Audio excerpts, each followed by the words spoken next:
A very good morning to one and all, and welcome to the third technical session of the Global Conference on Vedic Ideas for a Better Society.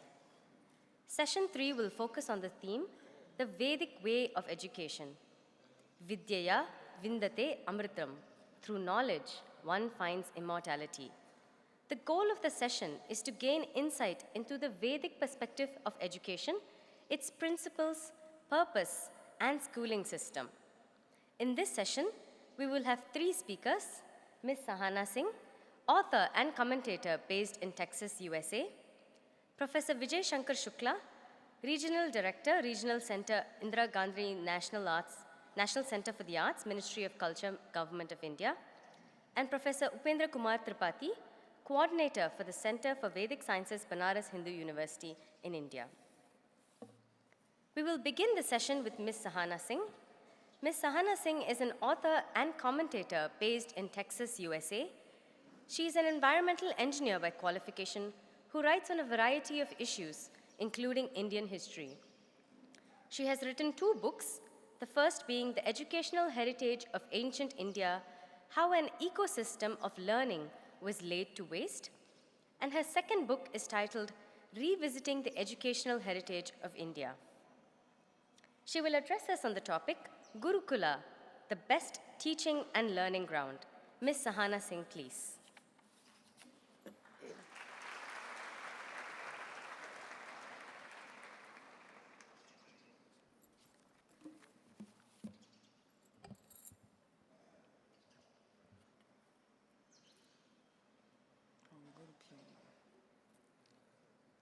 Namaste to everyone here, and I'm extremely grateful to Sadguru Shri Madhusudan Saiji and his devotees, because of whom today I'm here.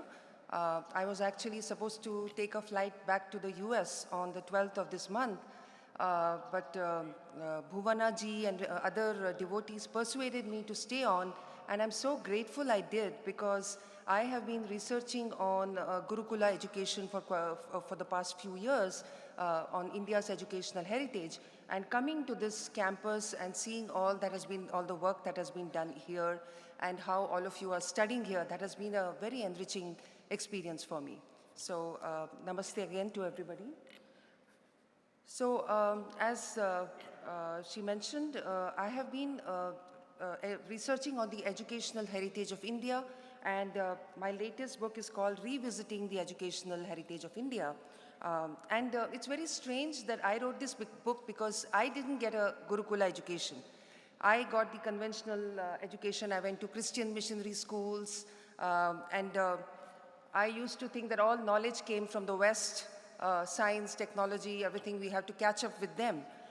And so when I delved into history, and this happened after I moved to the US, when I started looking at my daughter's textbooks in the US, that is when I realized that we have not been represented well. And of course, I had always been keeping in touch with what our scholars were saying, but I didn't know that the Western world had such wrong views about India and Indian history. So that's when I started delving into Indian history, writing about it, and trying to shed the colonial baggage that we have all been carrying. And then I missed out, I learned that I had missed out on such a wonderful Gurukula education, which existed for thousands of years. And you know, it is because of that education system that we produce the wonderful gems of wisdom and knowledge, which is the foundation for all that we are studying today. So we have so much to be grateful to the gurus of India. Kanada, Sushruta, Charaka, Aryabhatta, Brahmagupta, Bhaskaracharya, Kautilya, Panini, Pingala. The reason I mention all these names is that we don't remember them enough. We don't really remember them enough, nor do we know what they have done for us. Because, you know, we just know their names. We haven't tried to read their books. Many of us don't know some Sanskrit. Even I myself have started learning Sanskrit at a very late age. So it's very important for us to know what they wrote, because only then you realize that the things that you think have come from the West, which is modern, then you realize it's actually thousands of years old, and it has been meditated upon, reflected upon by our great gurus. We also must be grateful to the gurus, the people who protected the knowledge that was passed on by the gurus. It has not been an easy journey. So whatever we are reading today, studying today in the form of books, it was not available in that way. In fact, it was about to be lost completely. If you have gone into the history of India, you would know that India was invaded. India was invaded. It was, its temples were destroyed, its universities were destroyed, and in fact, all our knowledge was about to go extinct, especially in the form of books, though the knowledge which was in the books, because libraries were burned. They burned for months, if you go back and read about the Islamic invasions. And during that time, there are stories of those brave people, students like you, who protected the knowledge of the gurus. You will find that mentioned in my book. For example, there was, I want to tell you about Vedanta Desika. He was studying from his guru, Sudarshana Suri, and it so happened that the army of Ulugh Khan was proceeding towards the Sri Rangam temple in Tamil Nadu and planning to destroy that temple completely. And there were about 1,000, more than 1,000 ascetics who had assembled over there, sadhus who had assembled there at the temple to do some annual puja. And then they got the news that this army is coming. So what did they do? Immediately the head priest told everybody, do not leave. If we have to die protecting the temple, protecting the knowledge, we will die, but we will not leave like this. And then what they did is the murti, the main murti of the shrine was hidden by the priest, and some substitute murtis were put over there. And then, of course, the armies arrived, every single person was massacred. But at that time, what happened, Sudarshana Suri, he had his manuscript with him, Shruta Prakashika, which he had written about Ramanujacharya's works, and he passed it immediately to his Shishya, Vedanta Desika, and he said, keep it with you and make sure it reaches a safe place, let it not be destroyed. And then he pretended to be a corpse. He pretended to be a corpse when everybody was being killed, and he held on to the manuscript. Later on, he took that manuscript to another city, Melkote, and there a new center of education emerged later on. So you see, there are many, many stories like this of the devotees taking the Guru's manuscripts, the books, or even the oral knowledge, trying to preserve it, and that is how we have all this knowledge today. Even when Vikramshila University was destroyed, some of the scholars who managed to escape from the Islamic marauders, they went to Tibet, and in Tibet they took those manuscripts, and then that is how we know the story of what happened in Vikramshila. So we need to be aware of this history.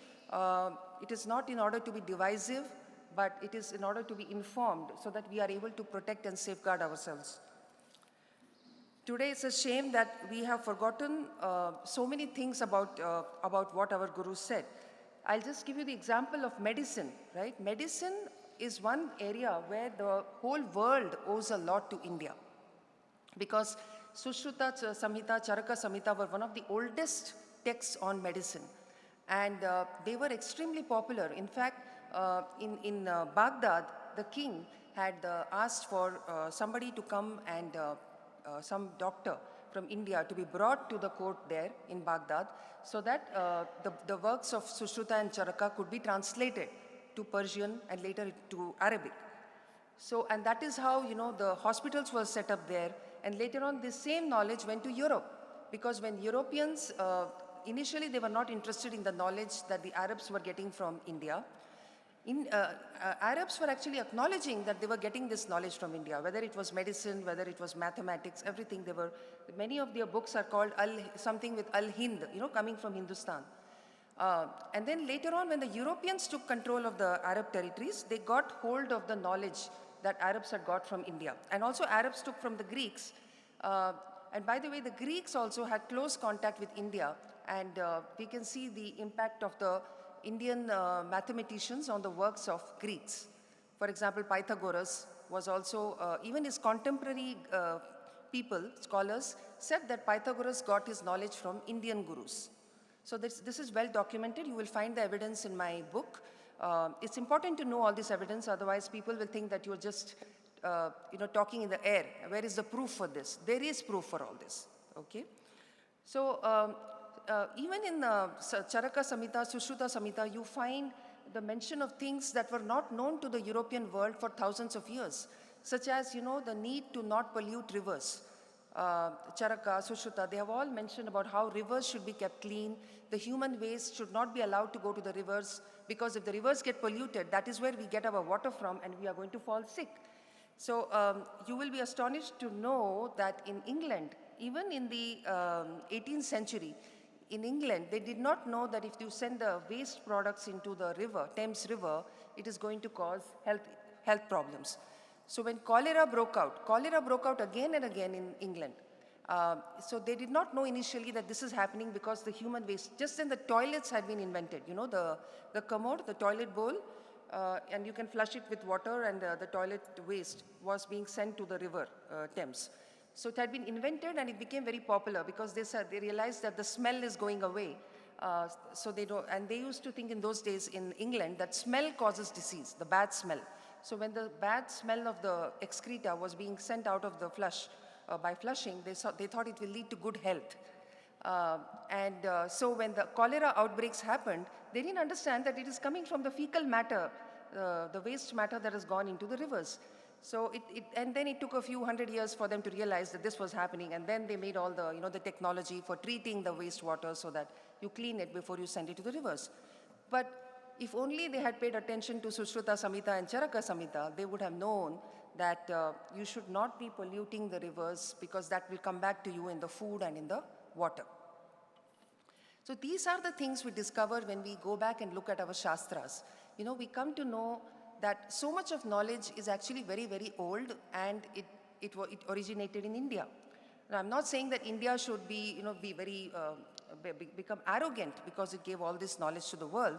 But the fact is that Indians, because we had, in India, we had plentiful supply of water, food, and so agriculture started early. So we solved many of the problems of humanity, and we were able to pay attention to other things like, we would look at the stars and wonder how far are the stars from us, what could be the distance, and then, why are all these astronomical phenomena happening? And so we were able to think about these big issues from a very long time ago, and that's how we produced this whole corpus of knowledge. And especially given that we had the Guru Shishya Parampara, whereby this knowledge was being passed on carefully from generation to generation, and also the fact that we were purifying ourselves by meditating, by thinking deeply. And in this manner, we had been preserving our knowledge. So the earliest universities of India were not like inside buildings, with classrooms and boards for PowerPoint presentations and things like that. So they were all in the midst of nature. They were forest universities. So as we say, it all started in the forest, in the midst of nature. So we would have, for example, one guru sitting under one tree, teaching a subject, teaching whatever knowledge whatever he has. And then a little away, there'll be another guru sitting under another tree and having another set of students around him or her, explaining whatever he has learned and researched. And in this manner, there'll be so many gurus all scattered. And you could very well call this a forest university, because many of these were actually supervised by one main guru. It is mentioned in Mahabharata that there were such forest universities. And, so that guru who was coordinating all the other gurus teaching, he could well be called the vice chancellor of that university. So we can't say that the university started with Takshashila or Nalanda, which were the solid buildings. Actually started many hundreds of years before that. And so in this manner, when these forest universities, they evolved, and they started making buildings in which there'll be some of the classes will be held inside, some will be outside. And so the universities like Nalanda, Takshashila, Udantapura, Somapura, there are many, many of them, scores of them. All of them were like extended Gurukulas, because the Guru concept was still there, the Guru and the Shishyas, the reverence for the Guru, all that was there, even though it was a university. And if you read my book, you will see a map in which I have plotted all the well-known, famous universities of India in the ancient times. And when I got down to plotting, it came to almost 100 of them. And there must be many more, because we have not excavated all of them. Even as recent as some 20, 30 years ago, another university was found near Nalanda University, next to Nalanda. And it was even bigger than Nalanda. So, so we are still discovering, we have hardly excavated anything. So we can be pretty sure that there are many, many more universities that we are going to find out about. The thing about, today we use the word guru very loosely. So we say management guru, health guru and all that. But actually a guru is one who doesn't just teach you the subject matter like mathematics or physics. He also raises your consciousness, makes you realize that you are far more than just your body, takes you to a higher realm. So such people are called gurus, who take you on the path of moksha ultimately, right? So I want to tell you that this Gurukula education, how it led to excellence in every field. So it became so great that thousands of students used to come from around the world to study in India. So today we have this situation where students are applying for studying in the UK, in America, the Ivy League universities. It is a matter of great pride.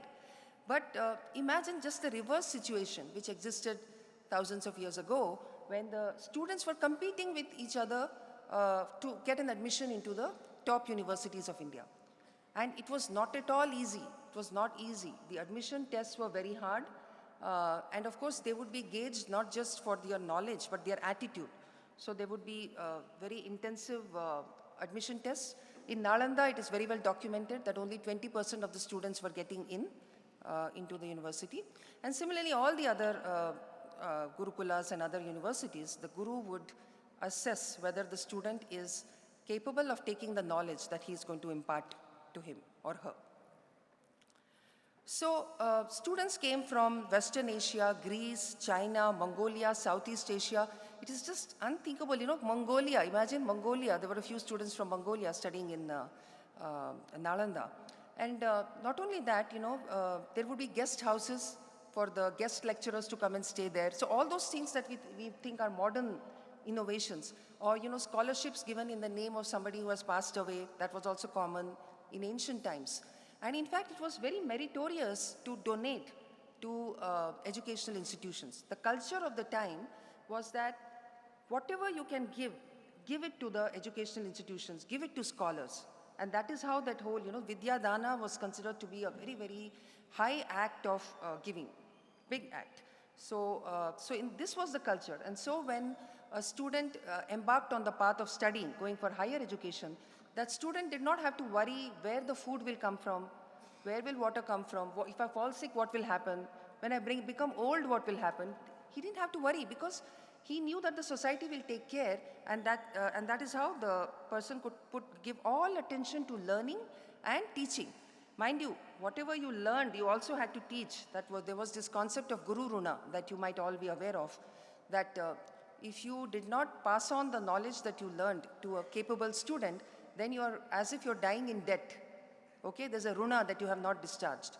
So if you have learned something useful, something very elevating from your teachers, from your gurus, then you also must pass it on. Find a good group of students to whom you can pass it on so that the knowledge will never die. It will always be transmitted. Now, most of the students who came to India to study, they carried back with them a lot of manuscripts. So, for example, from China, when the students would come to study in India, they used to copy whatever books that they were asked to read, or whatever they had to memorize. They would write down as much as possible and take it back with them. And so in China, it was like a competitive activity. That one person is saying, I got 500 texts from India. Another one is saying, I got 600 texts from India. So, and then once they took the text to India, there was a job of translating to Chinese, because most of these works were in Sanskrit. And for this, they needed the Sanskrit scholars from India. So I'm sure that the erudite scholars you see on the stage 2,000 years ago, they would all have been asked to please move to China and help us to translate the works that we have. And we must appreciate China for the desire to take the knowledge from India. And that's how they got our calendar system, they took our number system, they took a lot of things, and they also made them head of the departments. They took our Indian scholars, made them head of departments, and they would of course have a Chinese name. So that's how, if you see their history, you won't know that they went from India. But practically all the knowledge that China has, you can say, has gone from India. And the same things happened in all other neighboring countries of India, right? The Western Asia, Afghanistan, and all that. So the detailed report of how Indian knowledge went to the rest of the world is the longest chapter in my book, if you are interested. And the interesting thing is that we talk about trade routes, how India was exporting spices, jewelry. India was one of the richest countries in the world. It was either the richest or the second richest country in the world for a long time, until the 17th century. Either China or India would be the richest country. And so they were exporting almost everything that the world needed. You know, fine clothes, textiles, jewelry, anything, all the innovations, because they were coming from India, right? But what people don't like to talk about, the historians today, the eminent historians, is that knowledge also was going through the trade routes. The manuscripts were being carried on the caravans. And there would be scholars also who would be coming along with the invaders. Many times, you know, that's how we have so much of history written, in which, you know, the scholars who came with the invaders also were taking back books. And then this became very intensified during the colonial period, when we were occupied first by the Portuguese, then, you know, the French, then came the British, and of course the British got the biggest haul of all our manuscripts. So even today, if you go to England, you look into the different libraries, you will find many of the old books of India. I also spent some time in the British Library doing my research for this book. Of course, you will ask for the books, you will get them, and you can, if you know Sanskrit and other languages, it will be better. Otherwise, we have to at least read the English translations over there. So the knowledge that was taken from India caused a knowledge revolution in the world. You can only call it a knowledge revolution. So whichever discipline you look at, you know, whether it's mathematics, science, computer programming, just pick up any discipline which is being taught in the universities today in the world, and if you trace back the history, you will find that it leads back to India. Because we had spent so much time thinking on all these things, you know, things, and of course, not just the material things, material aspects about, you know, of mathematics and things like that, but the higher things also. How does the mind work? Like, we already knew that there was a left brain and a right brain. The left brain does different things, the right brain does different things, and how you must make them work together. And this kind of research has been done by the modern world only maybe less than 100 years ago, where they have actually proven the things, proven it physically, whatever the Indian yogis and gurus already knew. So when we learn about the ancient Guru Shishya Parampara and the Gurukula education system, which gave us all these things, and we appreciate it, we must also know how it got eroded, how it got destroyed during the colonial period. So briefly, what happened is, when the British started ruling over India and they wanted control over every part of India, they realized that Indians are very, very educated. It is not easy to just tell them something and they will do it. Because the British carried out a survey. They carried out a survey in the 19th century to see how much education people have. And they were surprised to note that India is very literate. Every part of India, if they are in Bengal, they knew how to read and write in Bengali. If they are in Kerala, they knew how to read and write in Malayalam. They knew Hindi. In every part of India, the basic schooling was quite good. So even though the Islamic invaders had destroyed the higher centers of learning, they had destroyed the colleges, the schools were still intact. The pathshalas were there. And those pathshalas were still teaching how to read and write, and they would be very dedicated teachers, and they would be using very innovative methods to teach. For example, they would, even though there was no blackboard, they were using sand to teach the students how to read and write. And they were making the elder students, they were training them to teach the younger students. In fact, this has been observed by some Christian missionaries who were traveling around India. And they said that it's very astonishing that in England, we don't have such a good schooling system. We are saying we don't have blackboard, we don't have chalk, we don't have money, so we can't have good schools. But here, even with no money, these people are able to teach, and everybody knows how to read and write. Maybe we have to learn something from the Indians. So this has been observed by some foreign, the Christian missionaries when they were traveling. So Ultimately, when the British realized that Indians have a good education, they are able to read and write, they said that if we have to control them, we have to change their education system. We have to make sure that they study in English, everything, and we don't have to teach them the traditional subjects because they are not important. We'll just teach them maths and science and a few other subjects, and they don't need to read the Shastras, and they don't need to learn Sanskrit. English is more important. See, the thing is, there was a very calculated policy. There were a lot of letters which were written between the different British administrators and, of course, in England, the bosses in England, where they said that if they study Sanskrit in great depth, then they will not feel loyalty towards us.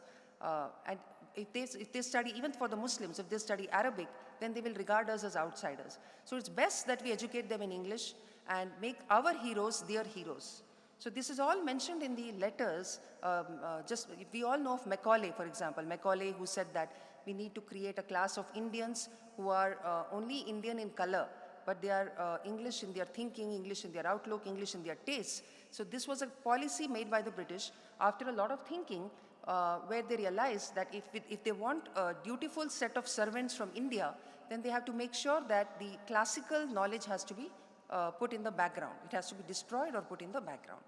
So this is this is something we need to know. If we have to revive the Gurukula system of education, we should know how it got destroyed. So let me now just dwell on a few things about the Gurukula system, which was so beautiful. So in ancient India, the students had to live with the Guru for 8 to 12 years, studying whatever the Guru would teach.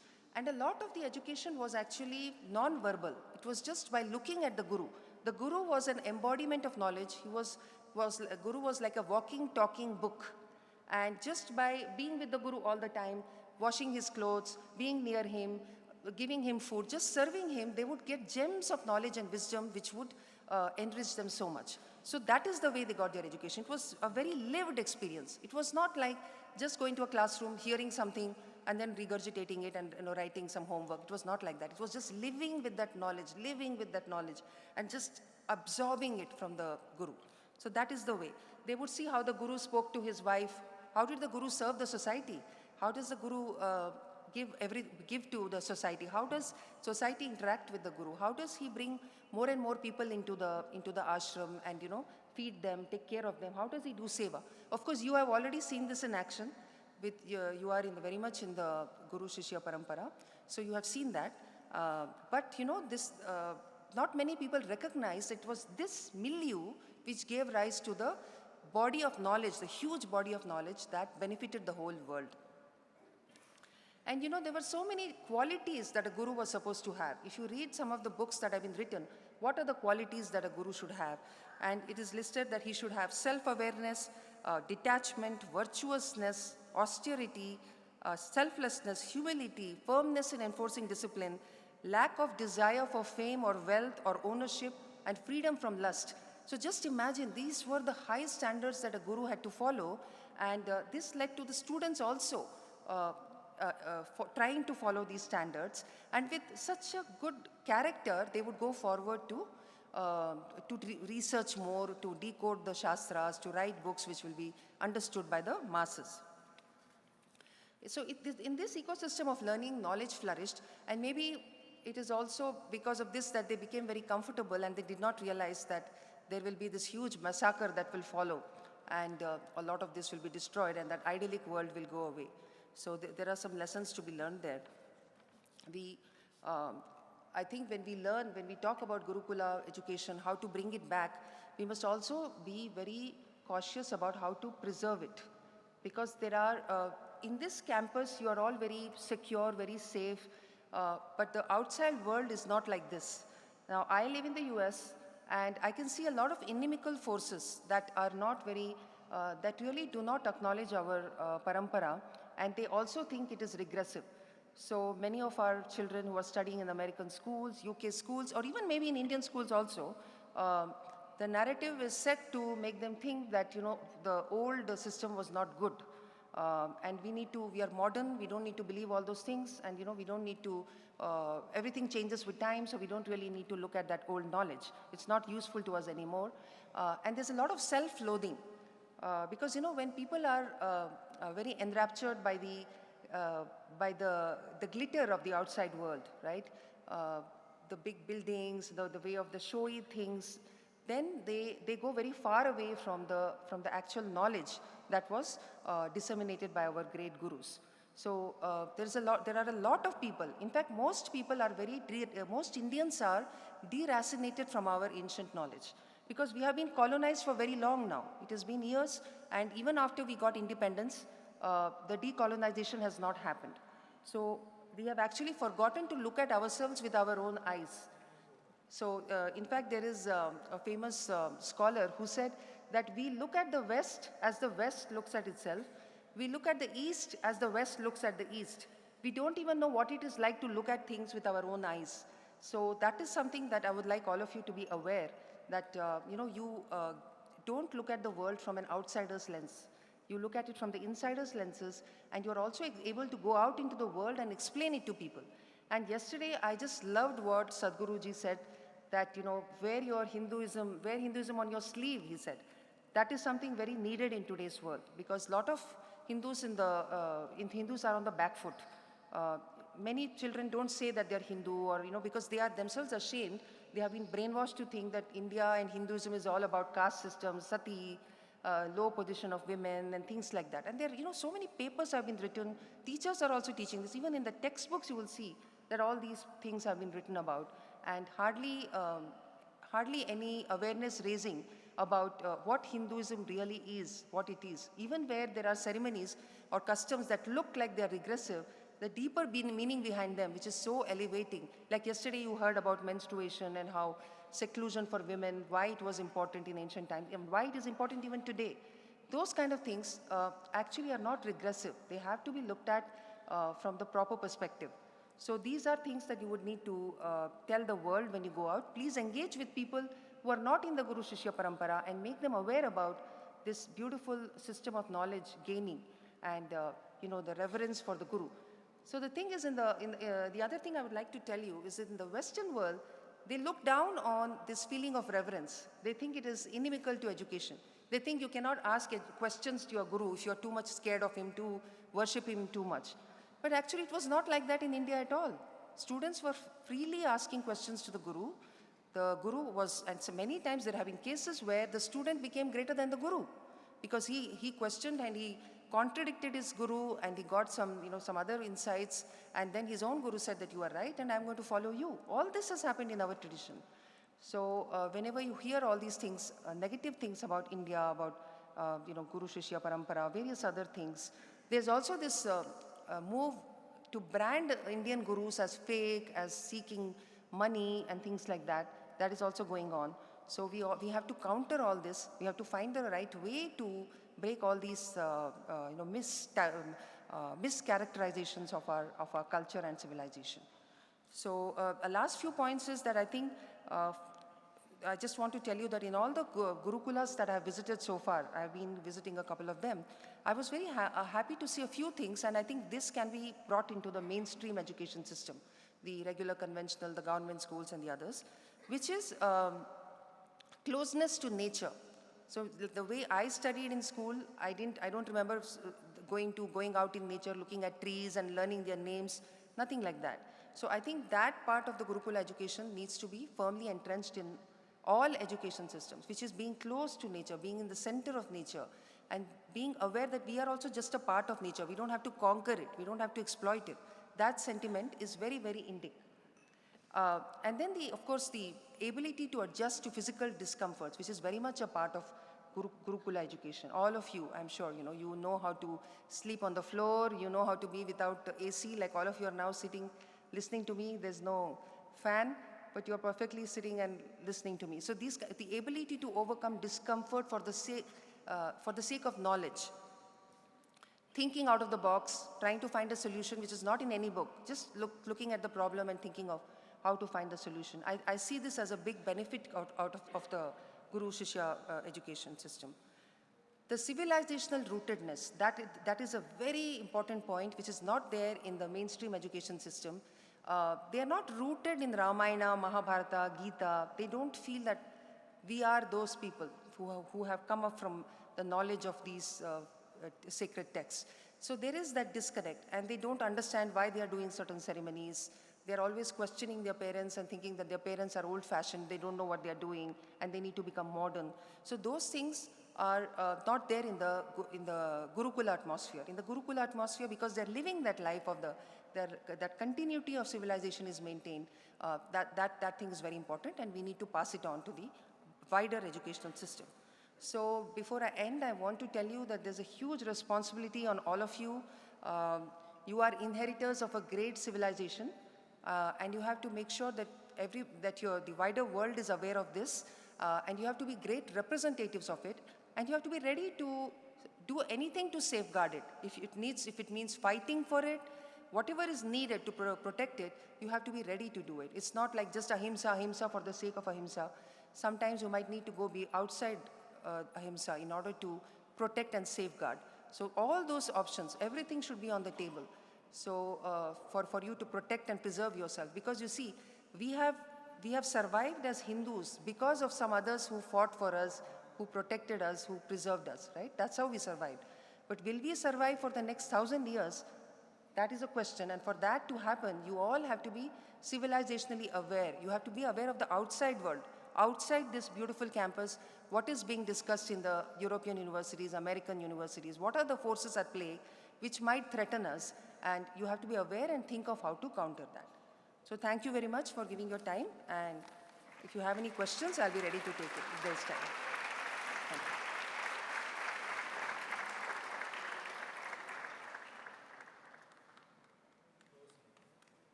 Thank you, Sahanaji, for that very illuminating talk. If anybody has any questions, later during the break, we can discuss with Sahanaji. Our next speaker for this session is Professor Vijay Shankar Shukla. Professor Vijay Shankar Shukla is a scholar of Vedic studies at the Indira Gandhi National Center for Arts, New Delhi. He has had the opportunity of working with eminent scholars all across India, and he was deeply involved with the project on the documentation of Vedic recitation and rituals. In this connection, Professor Shukla has delivered many lectures on Vedic shakas and the cognitive relationship of the Shastras, and was instrumental in documenting the major recordings of the available recensions of the Vedas. Professor Shukla will address us on the topic, Education in Vedic Times, the basis of all the 4 āśrama dharmas. Professor Shukla, please.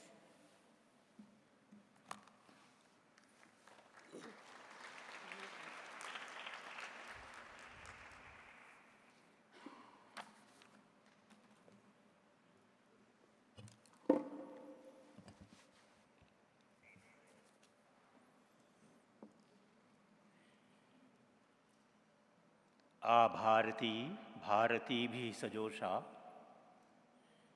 Ida देवैर्मनुष्येभिरग्निः Saraswati सारस्वतीभिरर्वाक् तिस्रो देवीर्बर्हिरेदं सदन्तु चैतन्यं शाश्वतं शान्तं व्योमातीतं निरञ्जनं बिन्दुनादकलातीतस्तस्मै श्रीगुरवे नमः।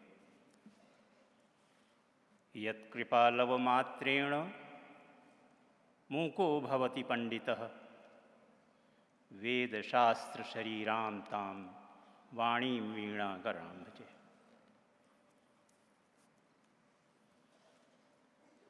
परम श्रद्धेय वेदमूर्ति,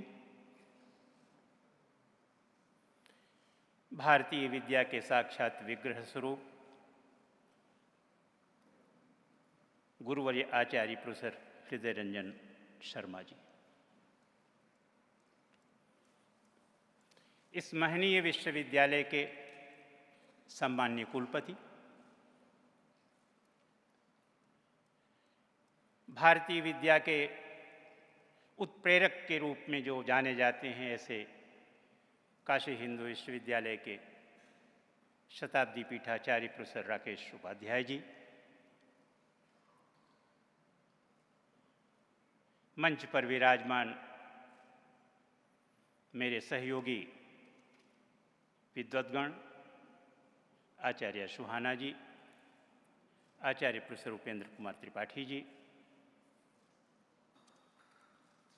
friends, we are fortunate enough that we have got the opportunity to dip in a holy Sangam, where the triad of three streams are coming. One from the Vedic literature, that is from Vedas, other from allied sciences, and the most important things is the Ayurveda. This triad was begun some 2,500 years ago, when Acharya Chanakya established Takshashila. At the time of first convocation of Takshashila University, there was a board at the gate where it was written Vidya Dadati Vinayam. And in the second entrance, the line of Isavasyopanishad. And at the convention hall, there was a sentence for each and every teacher, Vikrayam na karomi. The philosophy continued to the Kashi Hindu Vishwavidyalaya by Mahamana Madan Mohan Malviya, where such concepts were the main objective to establish a university like Kashi Hindu Vishwavidyalaya. And the stream is now flowing in Karnataka by Sadguru Swami Madhusudan ji Maharaj.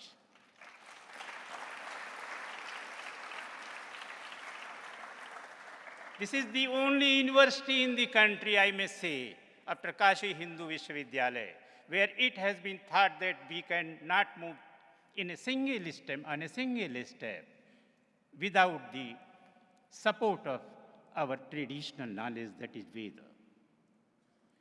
So at the very outset, I would like to mention that Veda is not a written book for us. Veda is everything for us. Whatever we have at present is the outcome of our Vedic knowledge system. Suhana ji has given a brief introduction. Actually, it is a synopsis to speak on many subjects that begins from the Vedic literature. Our seers started the journey with tapas and desire. And the process of transmitting knowledge was initiated by the Brahman through our rishis. They were called Brahmarshi, Paramarshi, Devarshi, Kandarshi, Jaminarshi, Maharshi, and Rajarshi. These are the categories. Now we are not, even today it is very difficult to understand the difference between Rishi and these 7 categories. Even Devarsi were not the power to create the things which can move the origin and development of this universe. It was very difficult to Narada to understand the main core of this universe. And after studying the entire knowledge system, all the disciplines of the knowledge systems, we may see at the Chandogya Upanishad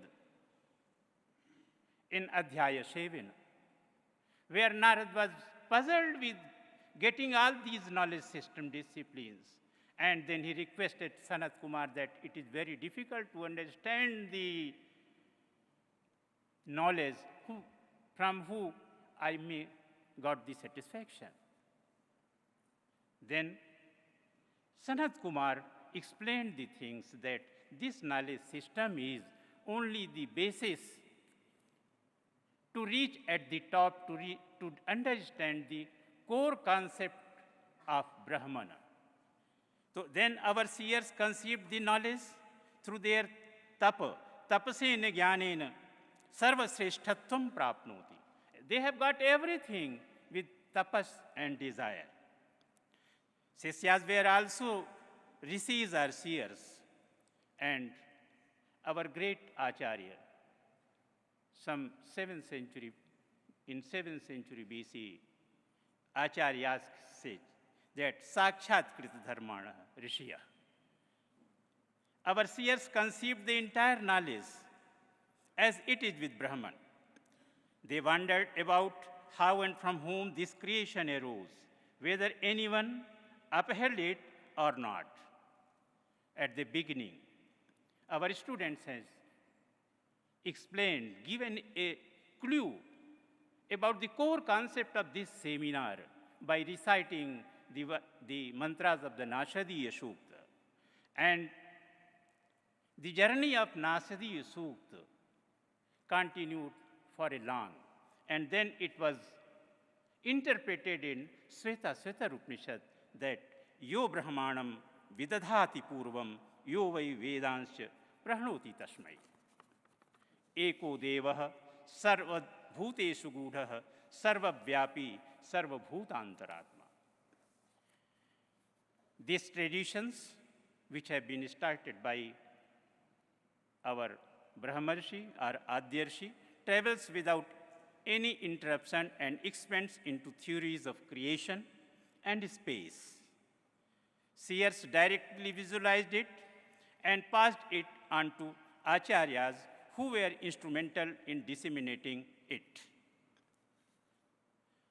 After that, it was very difficult for mankind to understand the entire knowledge system.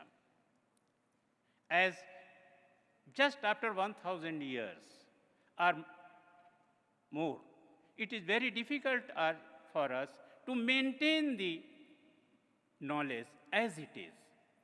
Then our great Acharya, it has come in his mind that we have to create some systems.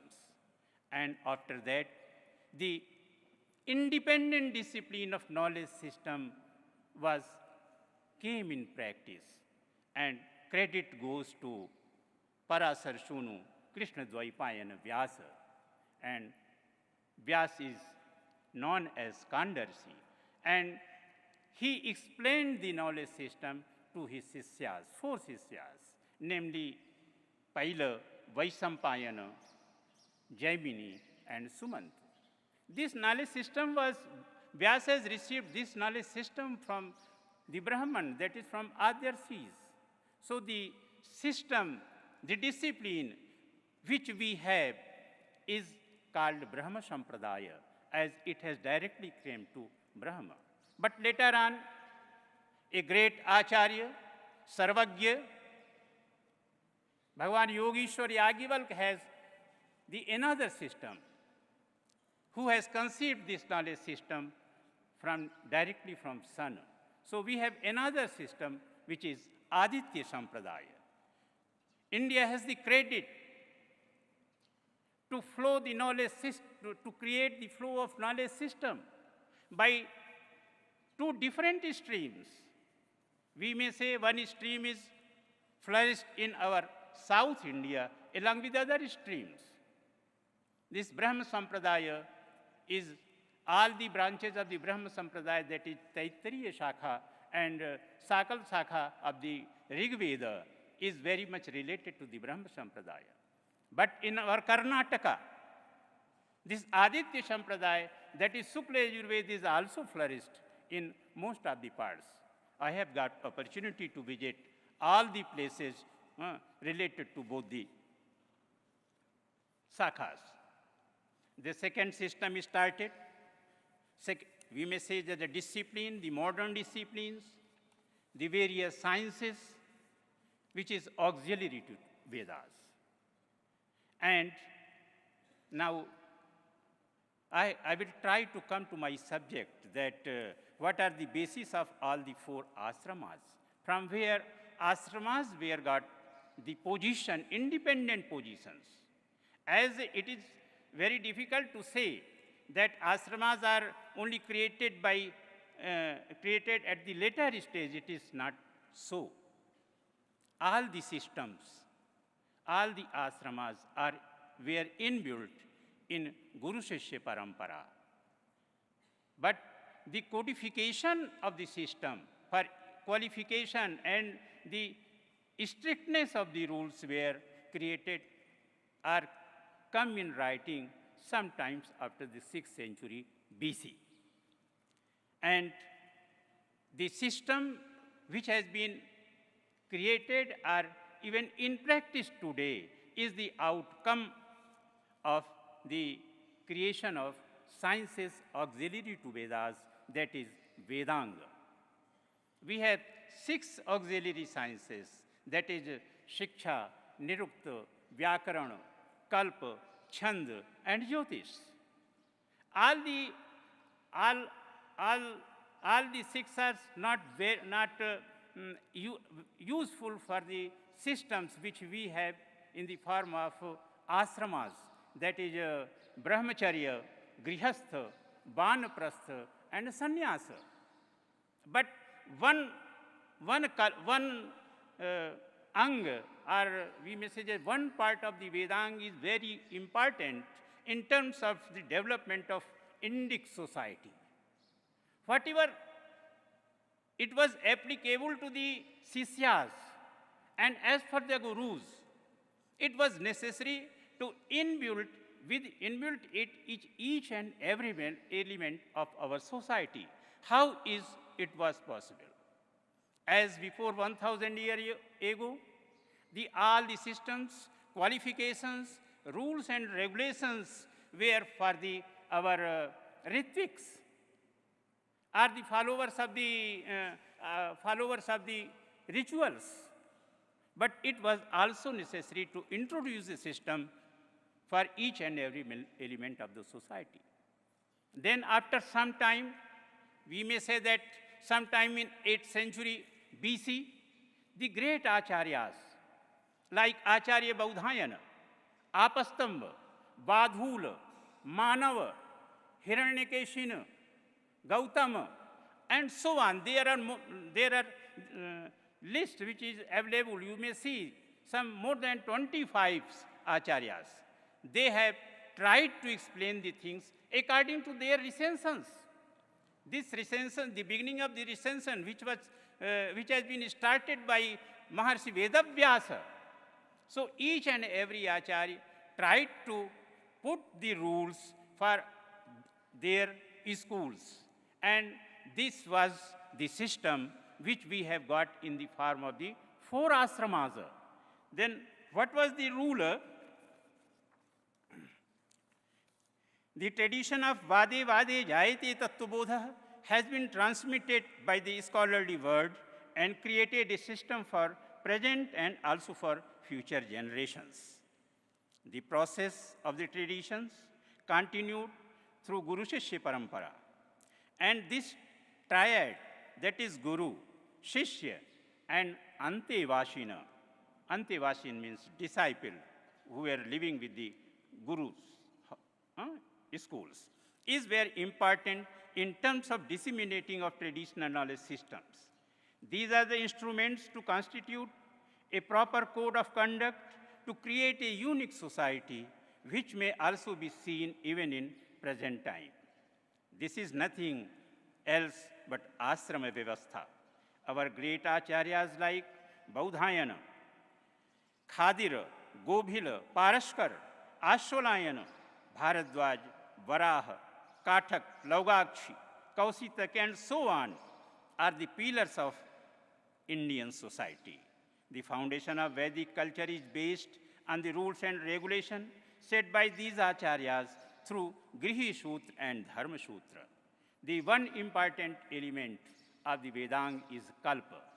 The first and second part of the Kalpa is instrumental to set the rules for the rituals, and also to create the sciences.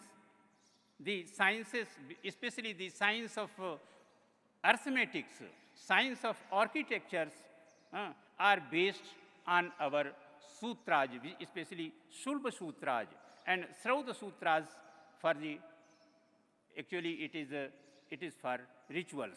The rules and regulations of rituals and its process are completely available in Srauta Sutra of each and every recensions. There are at least 5 Srauta Sutras are very important, which is now available, that is Baudhayana Srauta Sutra, Bharadwaja Srauta Sutra, Apastamba Srauta Sutra, and Manava Srauta Sutra. And after the Srauta Sutra, the third and fourth part is responsible for the development of the society. That is one for the domestic ritual, that is Griha Sutra, and other for the āśrama vyavastha. All the rules and regulation of all the 4 āśramas are available in our Dharma Sutra, especially in Gautam Dharma Sutra, Vasishtha Dharma Sutra, and few others which are easily available. Although there is no direct mention of the education in the Rig Veda, and most important thing is all the rules and regulations which are within the body of this Dharma Sutra and Griha Sutra, they have their seeds in the Veda, but in details it is difficult to get within the Vedas. We are familiar with the famous sentence in the Taittiriya Aranyaka, one should study what has been prescribed for own study. This, and one of the main important thing is related to this āśrama vyavastha is the Swadhyaya. And that system is now in practice in your university. It is very good that we people are discussing about the different elements of the Veda. And all of you, I am not aware how many are how many have studied the Veda, Upanishad or not. But fortunately, you are interested to listen all these things. And this Swadhyaya, this will provide a deeper sense of attachment with our culture. And this system was propagated through one person to another, one student to another. And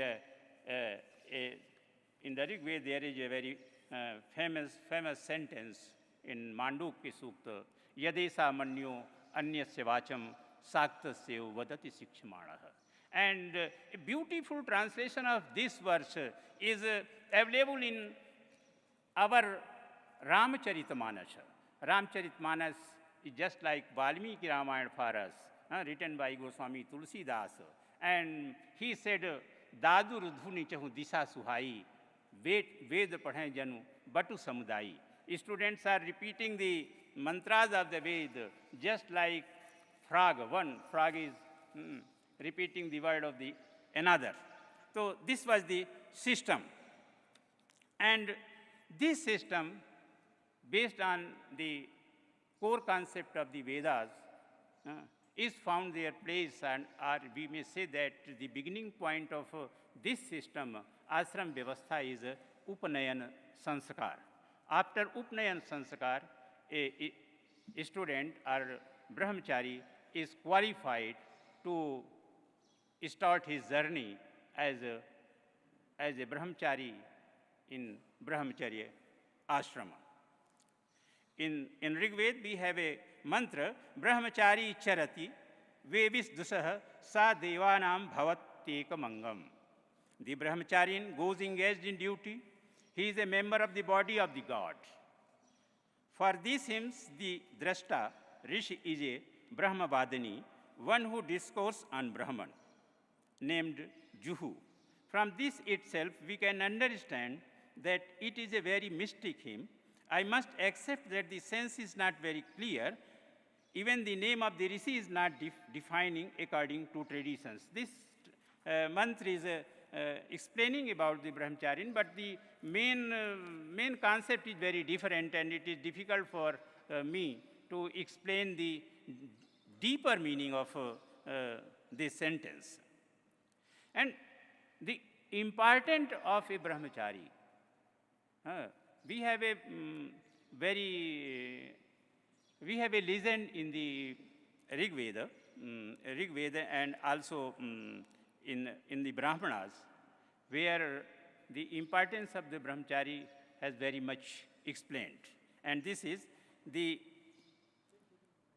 Rig Veda tradition refers to two sorts of people: the rishi, who knew the nature of the gods and who conceived the hymns in praise of such gods, perhaps who were also engaged in the sacrifices, and the brahmacharin, who thought about the deeper problems of the reality of the universe.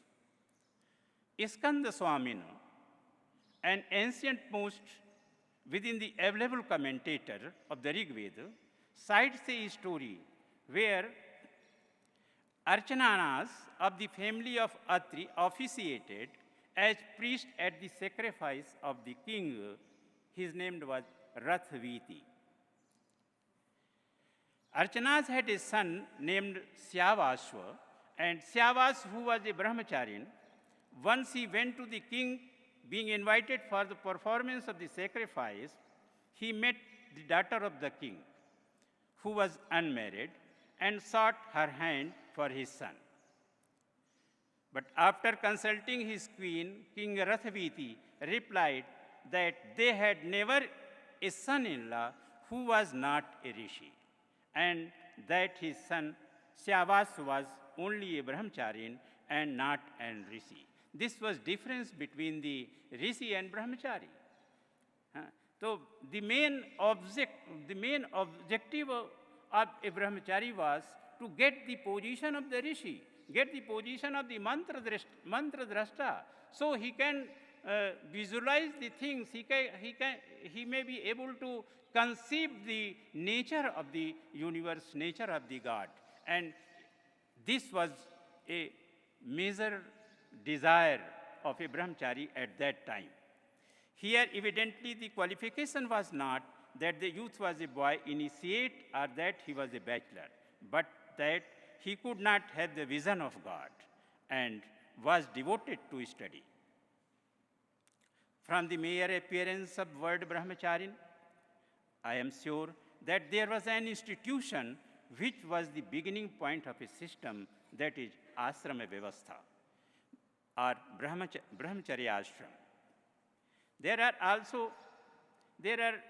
It is difficult to get the details in the Rig Veda about the brahmacharya ashram or brahmacharina, but in the Atharva Veda, we have a complete sukta. Atharva Veda, where there is a definite description of a brahmacharin. The first is a small hymn of 5 verses, where there is the reference to the process of making the brahmacharin, and the next hymn related to a brahmacharin. The second hymn is a long hymn of 26 mantras. The dress and other details of brahmacharin are described in this system.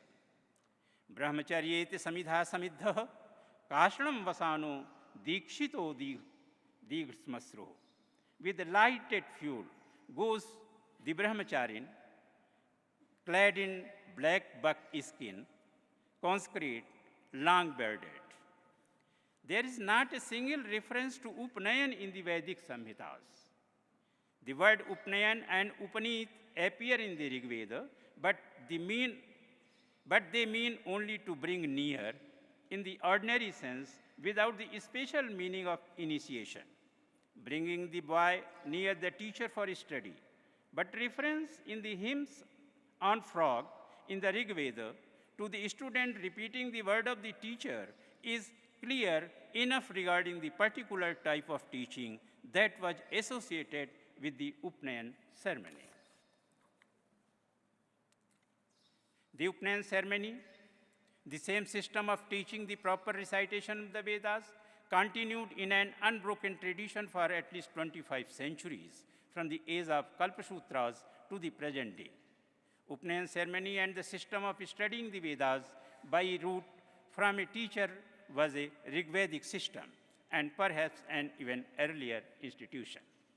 However, the original system of Upanayana must have been a very simple one, and that the elaborate ceremonial found in the later literature must have gradually developed. The Upnayan ceremony is to be performed in the 8th year for a Brahmin, in the 11th year for a Kshatriya, and in the 12th year for a Vaishya. Each and every element has a evidence. Without evidence or without support of the mantras, nothing is in practice in our rituals. We have 3 important meters. One is the Gayatri. This 8-syllable Gayatri is for the Brahmana. Then we have another Chand, that is for the Kshatriya, and then another Chand meter for the Vaishya. According to the syllables of the meter Chandas, our Acharyas have fixed the age for the Upnayan of a student or a brahmacharina. आषोडशात् ब्राह्मणस्यानतीतः कालः आद्वाविंशत् क्षत्रियस्य आचातुर्विंशत् वैश्यस्य.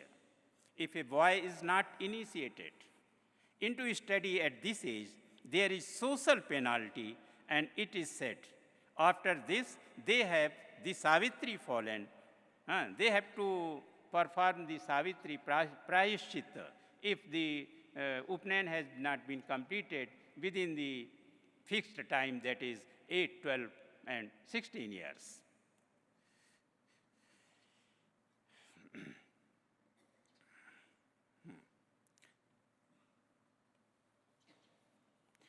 This difference of meters of the mantras imparted to the student of the 3 castes is found in some Griha Sutras as follows: as Gayatrim Brahmane Anubruyat Trishtubham Kshatriyaya Jagatim Vaishyaya.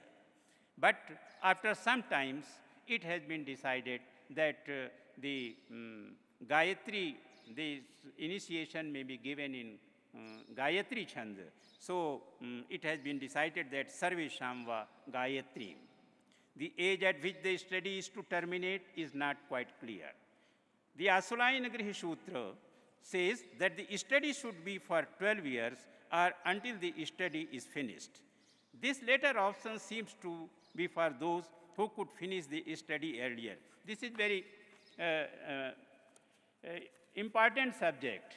At the time of the Griha Sutras, we may say that before 2,500 years ago, the 12 years were necessary to devote the time for the one branch of the Veda. That if my recension is Rig Veda, so I have to devote 12 year times at the feet of our Guru to complete the study.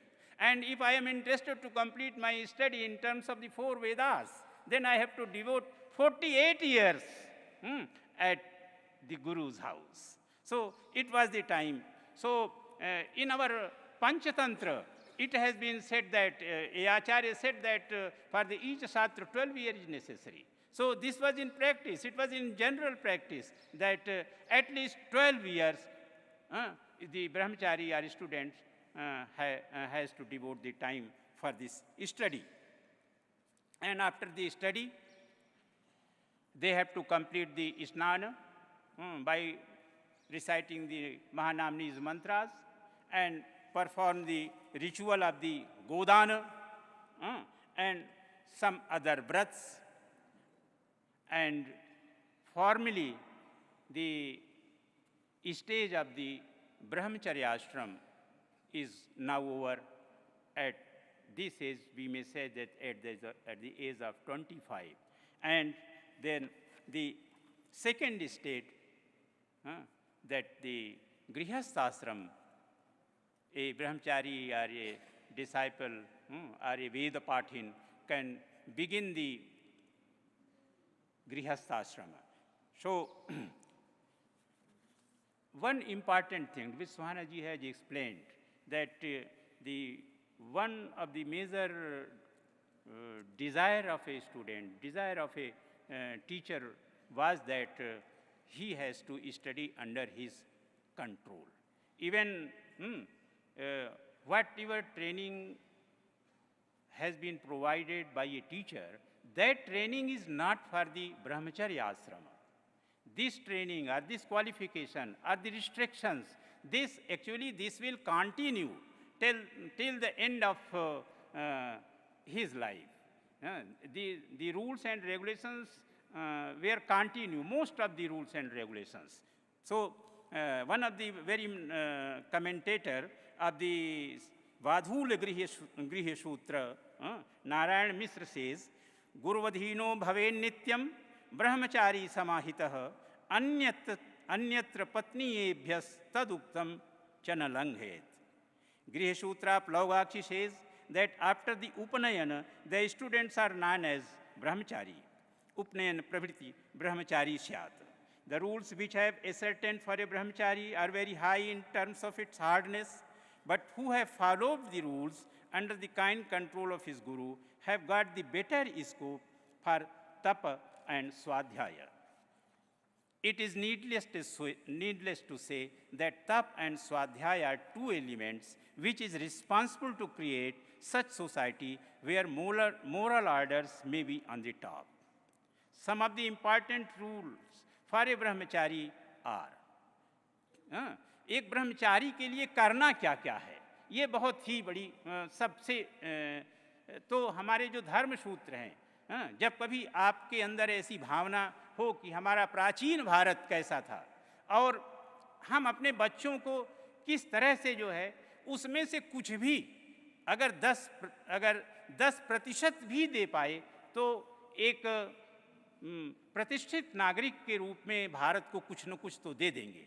ये जो नियम है, जो विशेष रूप से जो हमारे धर्म सूत्र में, मैंने गौतम धर्म सूत्र, आपस्तंभ धर्म सूत्र, विशेष रूप से यहाँ पर जो नियम मिले हैं उसमें ब्रह्मचारी के प्रति क्या कर्तव्य हैं ये हम सबको जान लेना चाहिए।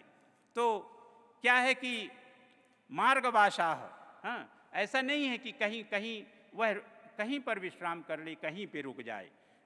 और जो भैक्षाचार्य वृत्ति है संभव नहीं है, लेकिन उस समय में उसको एक ही घर से मांग करके अपने ले आना था और उसके लिए अलग अलग नियम होते थे। कितने बार ब्राह्मण कुल में जाने पर क्या निवेदन करना है, क्षत्रिय कुल में जाने पर क्या करना है, और समाज के अन्य कुल में जाने पर क्या निवेदन करना है। और यहाँ तक कि वह अपना जो दंड धारण करेगा, वह दंड भी जो है उसका जो छाल है उसको भी दंड नहीं उतारेगा, सशल्क दंड उसको करेगा। और यज्ञोपवीत के रूप में जो मुंजी मेखला है, मुंज घास से जो बनती है उसको, उस मेखला को धारण करेगा। एंड न मधु मांसे स्नियात, उसको एक तरह से वाइन्स एंड मीट का एकदम स्ट्रिक्ट रिस्ट्रिक्शन जो है ब्रह्मचारी के लिए होता था। क्षार लवण वर्जी, बहुत एसिडिक और एल्कलाइन जो है वह भी भोज्य पदार्थ उसे नहीं ग्रहण करना है। आचार्यस्या प्रतिकूलः, अभी बात हो रही थी कि हमारे जो ब्रह्मचारी थे वह अपने गुरु के प्रतिकूल कुछ भी नहीं कह सकते थे। एक बहुत ही अच्छा आप लोगों ने संस्मरण पढ़ा होगा आख्यान काकभूषुंडी का। Kakbhushundi was a great master of all the विद्यास, but he was not very adjustable to with his teacher Maharshi Lomasa. So always he used to got just opposite views of Brahma and universe. And then Lomas has given sap to Bhusundi Sharma, and after getting the sap, his body transformed as a crow. So he got the form of Kagabhusundi. So this rule was very strictly students were following at that time. Acharya sarva karya swatantraha. He was not free. Even for each and everything he has to get the permission of his guru. Acharya anugya vina kriya matram api na kuryat. Even a sort of things he cannot do without the permission of his teacher. Purvothai jaghanya samvesi. He has to start his journey. बहुत जल्दी प्रातः काल जो है जल्दी उठ जाना है, गुरु के बाद शयन करना है। और ये सब करते हुए वह जो विद्यार्थी है, जो ब्रह्मचारी है, जिसे मालूम नहीं है कि हम क्या क्या अपने दैनिक दिनचर्या कर रहे हैं, लेकिन वो अपनी दैनिक दिनचर्या में जो है 5 यज्ञ जो है अनायास ही जो है 5 daily rituals he is completing without knowing. यद अधीते सा ब्रह्म यज्ञ है, गुरु से जो अध्याय स्वाध्याय हो रहा है उसका ब्रह्म यज्ञ चल रहा है। यज्ञ होती सदैव यज्ञ, उनकी ये समिधा ले आ रहे हैं, उनके लिए यज्ञ में सम्मिलित हो रहे हैं, तो उसका देव यज्ञ भी चल रहा है। यद पितृभ्य स्वाहा करोति स पितृयज्ञ, यद भूतेभ्यो बलिमहरति स भूत यज्ञ, यद ब्राह्मणेभ्यो अन्नम ददाति सा मनुष्य यज्ञ इति एते पंच महायज्ञ। He is following all, doing all the पंच महायज्ञास, getting the bhikshas etc. This is the manusya yajna. This the order as fixed by our shakha schools are different in order. In opinion of a few others, brahmacharya is the first stage and marriage or grihastha ashram is the second. However, Acharya Gautam in his Gautam Dharma Sutra indicated as brahmacharya first, and then bhikshu means sannyasa, then vaikhanasa, vanaprastha, and vanaprastha. While Vasishtha Dharma Sutra says brahmachari, grihastha, vanaprastha and paribraja.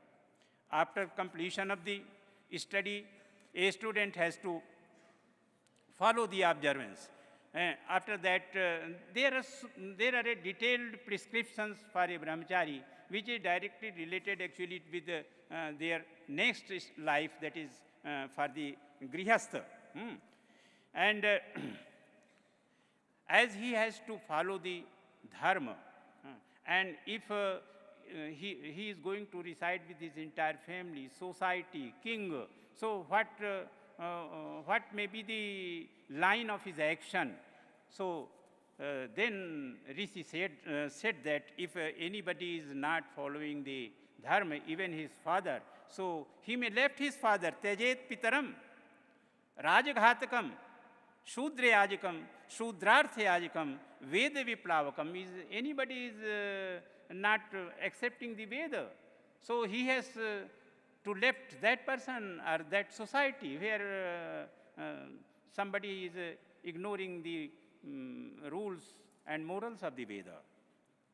Grihastha ashram is most important stage among the 4 ashramas.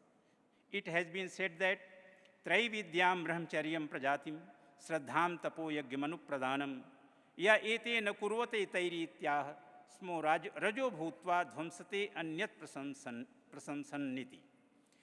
The importance of the grihastha ashrama has been elaborated in greater details.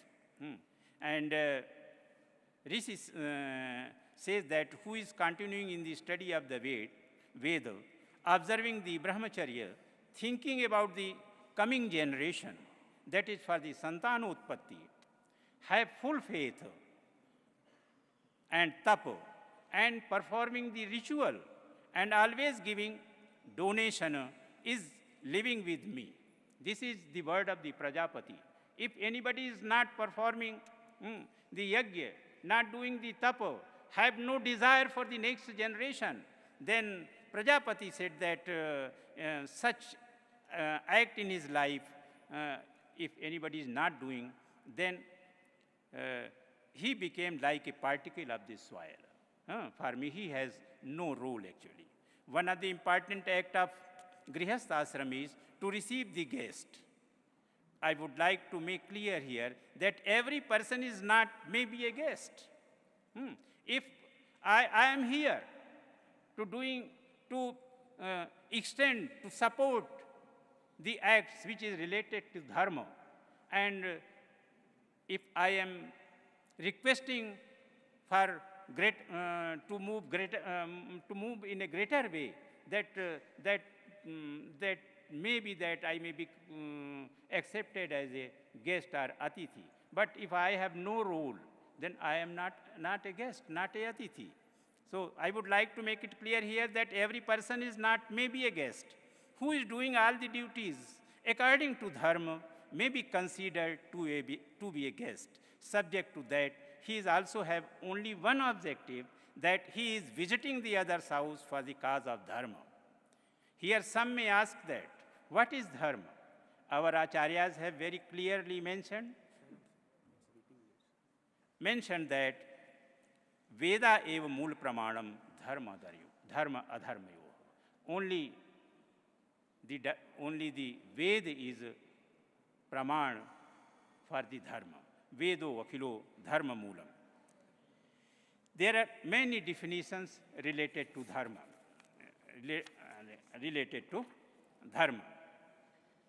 And Grihastha has, it is the duty of the Grihastha to always be in Atithi Seva for the development of the society, for the provide the support to the other āśramas, that is for the brahmacharya. But for the sannyasa and vanaprastha, it has elaborated that they have their own duty. वानप्रस्थ के लिए ये कहा गया है कि वो हमेशा धर्म का पालन करें, वन में रहें, अकेले रहें. कुछ धर्मशास्त्र ये कहते हैं कि अपने पत्नी के साथ और अपने पुत्र और पुत्री के साथ भी रह सकते हैं, और वन में केवल मौन रह करके अपना आचरण करें, और पहले जो है वन में जो पदार्थ हैं उसका सेवन करें, फिर उसके बाद फल फूल का सेवन करें, और उसके बाद जल और वायु का सेवन करें. अर्थात धीरे धीरे धीरे धीरे तप का अभ्यास करते हुए जो है वह अपने आश्रम को परिपूर्ण करें. इसी प्रकार से संन्यास आश्रम की भी व्यवस्था की गई है. संक्षेप में मेरा जो आग्रह है, मेरा जो विषय है, वो यही जिसका मैं प्रतिपादन करना चाहता था कि हमारे जो है दो ही मुख्य रूप से उद्देश्य हैं. एक तो हमारा शास्त्र का अध्ययन, शास्त्र के अध्ययन से हमारे विषय में दो बातें होती हैं. एक तो हम ब्रह्म यज्ञ करते जाते हैं, और एक है कि शास्त्र की आवृत्ति होती है, हमें हमारे संस्कार जागृत होते हैं. तो ब्रह्म यज्ञार्थे पारायणार्थे च वेदस्य अध्ययनम, ये दो जो विषय हैं, इन्हीं के माध्यम से हमारी जो गृहस्थ आश्रम की आधारशिला बनती है. और गृहस्थ आश्रम की आधारशिला अगर ठीक ढंग से सुदृढ़ रूप से बन गई, और एक ब्रह्मचारी, एक स्नातक अगर नैतिक रूप से तपस्वी के रूप में अगर वह समाज में प्रवेश करता है, तो एक सशक्त राष्ट्र का निर्माण होता है.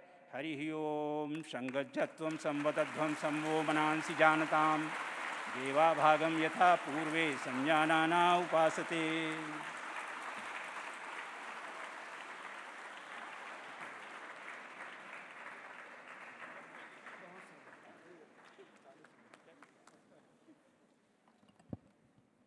Thank you very much, Professor Vijay Shankar Shukla.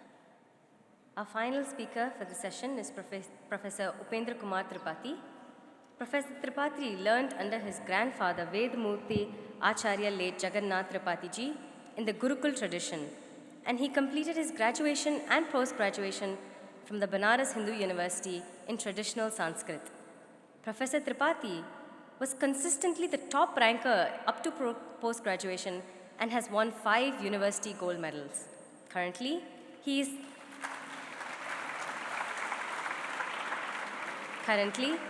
the head of the Department of Veda at the Sanskrit Vidya Dharma Vigyan, BHU, and furthermore, he is also the coordinator at the Center for Vedic Science at BHU since September 2017. He will be addressing us on the topic, Facets of Education from Vedic Wisdom. Professor Tripathi ji, please.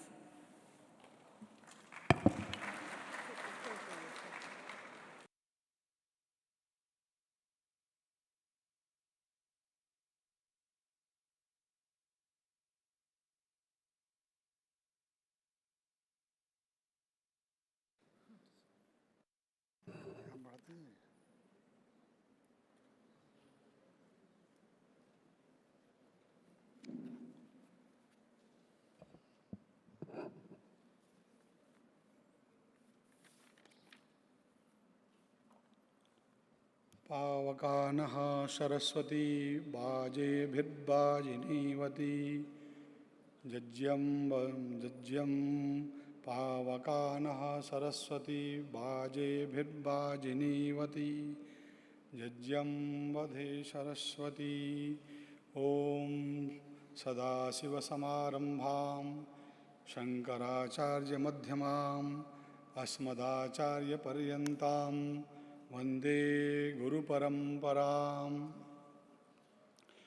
अयि विविधविद्या विद्योदितान्तः करणाः श्रद्धेयाः अस्य विश्वविद्यालयस्य संस्थापकाः स्वामीपादाः स्वामी मधुसूदन साई महाभागाः। अस्य मम शिक्षा दीक्षा गुरवः professor हृदयरंजन Sharma महाभागाः। अधिमंचम विराजमानाः Indira Gandhi राष्ट्रीय कला केन्द्रस्य क्षेत्रीय निदेशकाः गुरुकल्पाः प्रोफेसर विजयशंकर शुक्ल महाभागाः। अमेरिका देशतः समागताः श्रीमती सहना सिंह महाभागाः। काशी हिंदू विश्वविद्यालयस्थाः भारत अध्ययन केन्द्रस्य शताब्दी पीठ आचार्याः प्रोफेसर राकेश उपाध्याय महाभागाः। अस्य विश्वविद्यालयस्य कुलपति वर्याः। मम सम्मुखे मातृशक्ति स्वरूपायाः देव्याः भगिन्याः प्रियांश छात्र छात्राश्च महतो हर्षस्यायं विषयः। अद्य वयं वैदिक सम्मेलनस्य द्वितीयसत्रे द्वितीयदिवसे शिक्षा सत्रे वयं समवेताः। मम विषयः अद्य वर्तते वैदिक ज्ञान परंपरा से निश्चित शिक्षा के विविध आयाम।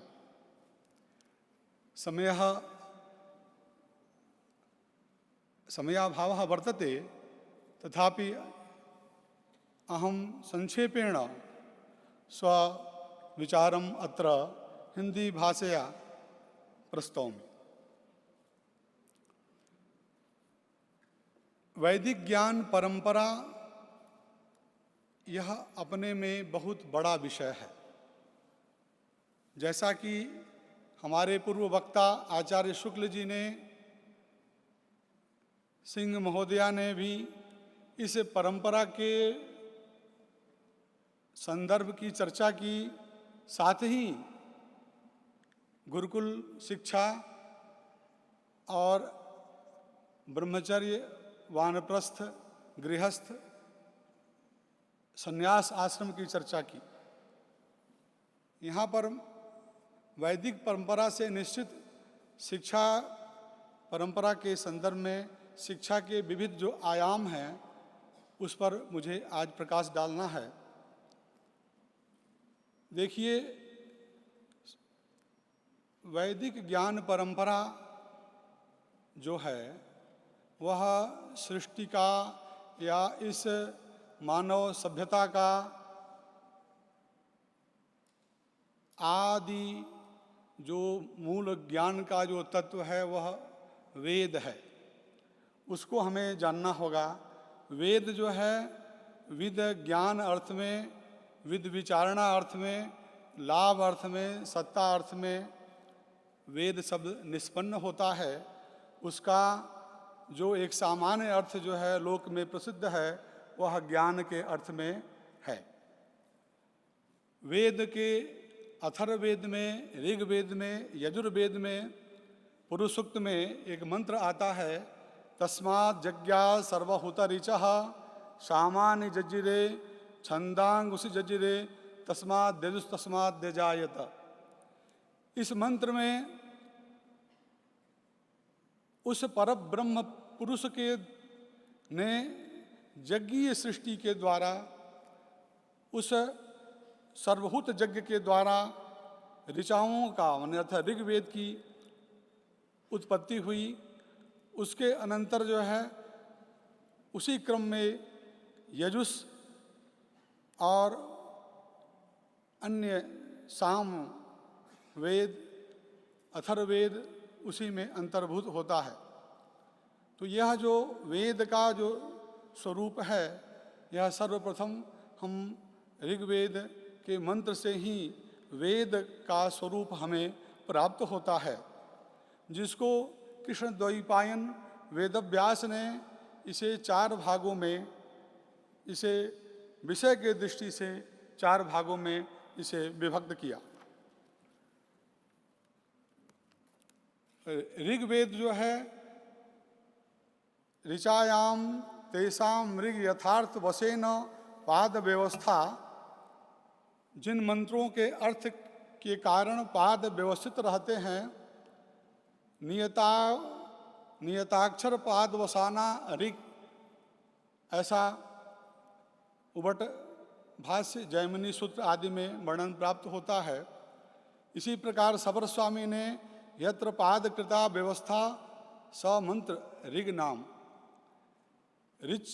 ऋच्यते अनया सा ऋग, जिससे स्तुति की जाए वह ऋग कहलाती है। सामन माने साम का गीति सु सामाख्या, जिसमें गान का मंत्र है वह साम वेद कहलाता है। यजुस के लिए कहा कि अन्य जितने जो शेष से यजुः, ऋग और साम के व्युत्पत्ति के अतिरिक्त जो है यजुस के भी, यजुस के लिए नियताक्षर पाद वसानम यजुः ऐसा उबट ने कहा है। गद्यात्मको यजुः भी प्राप्त होता है। देखिए शास्त्रों में सबसे पहले वेद के लिए वेदत्रयी शब्द प्रयुक्त हुआ है।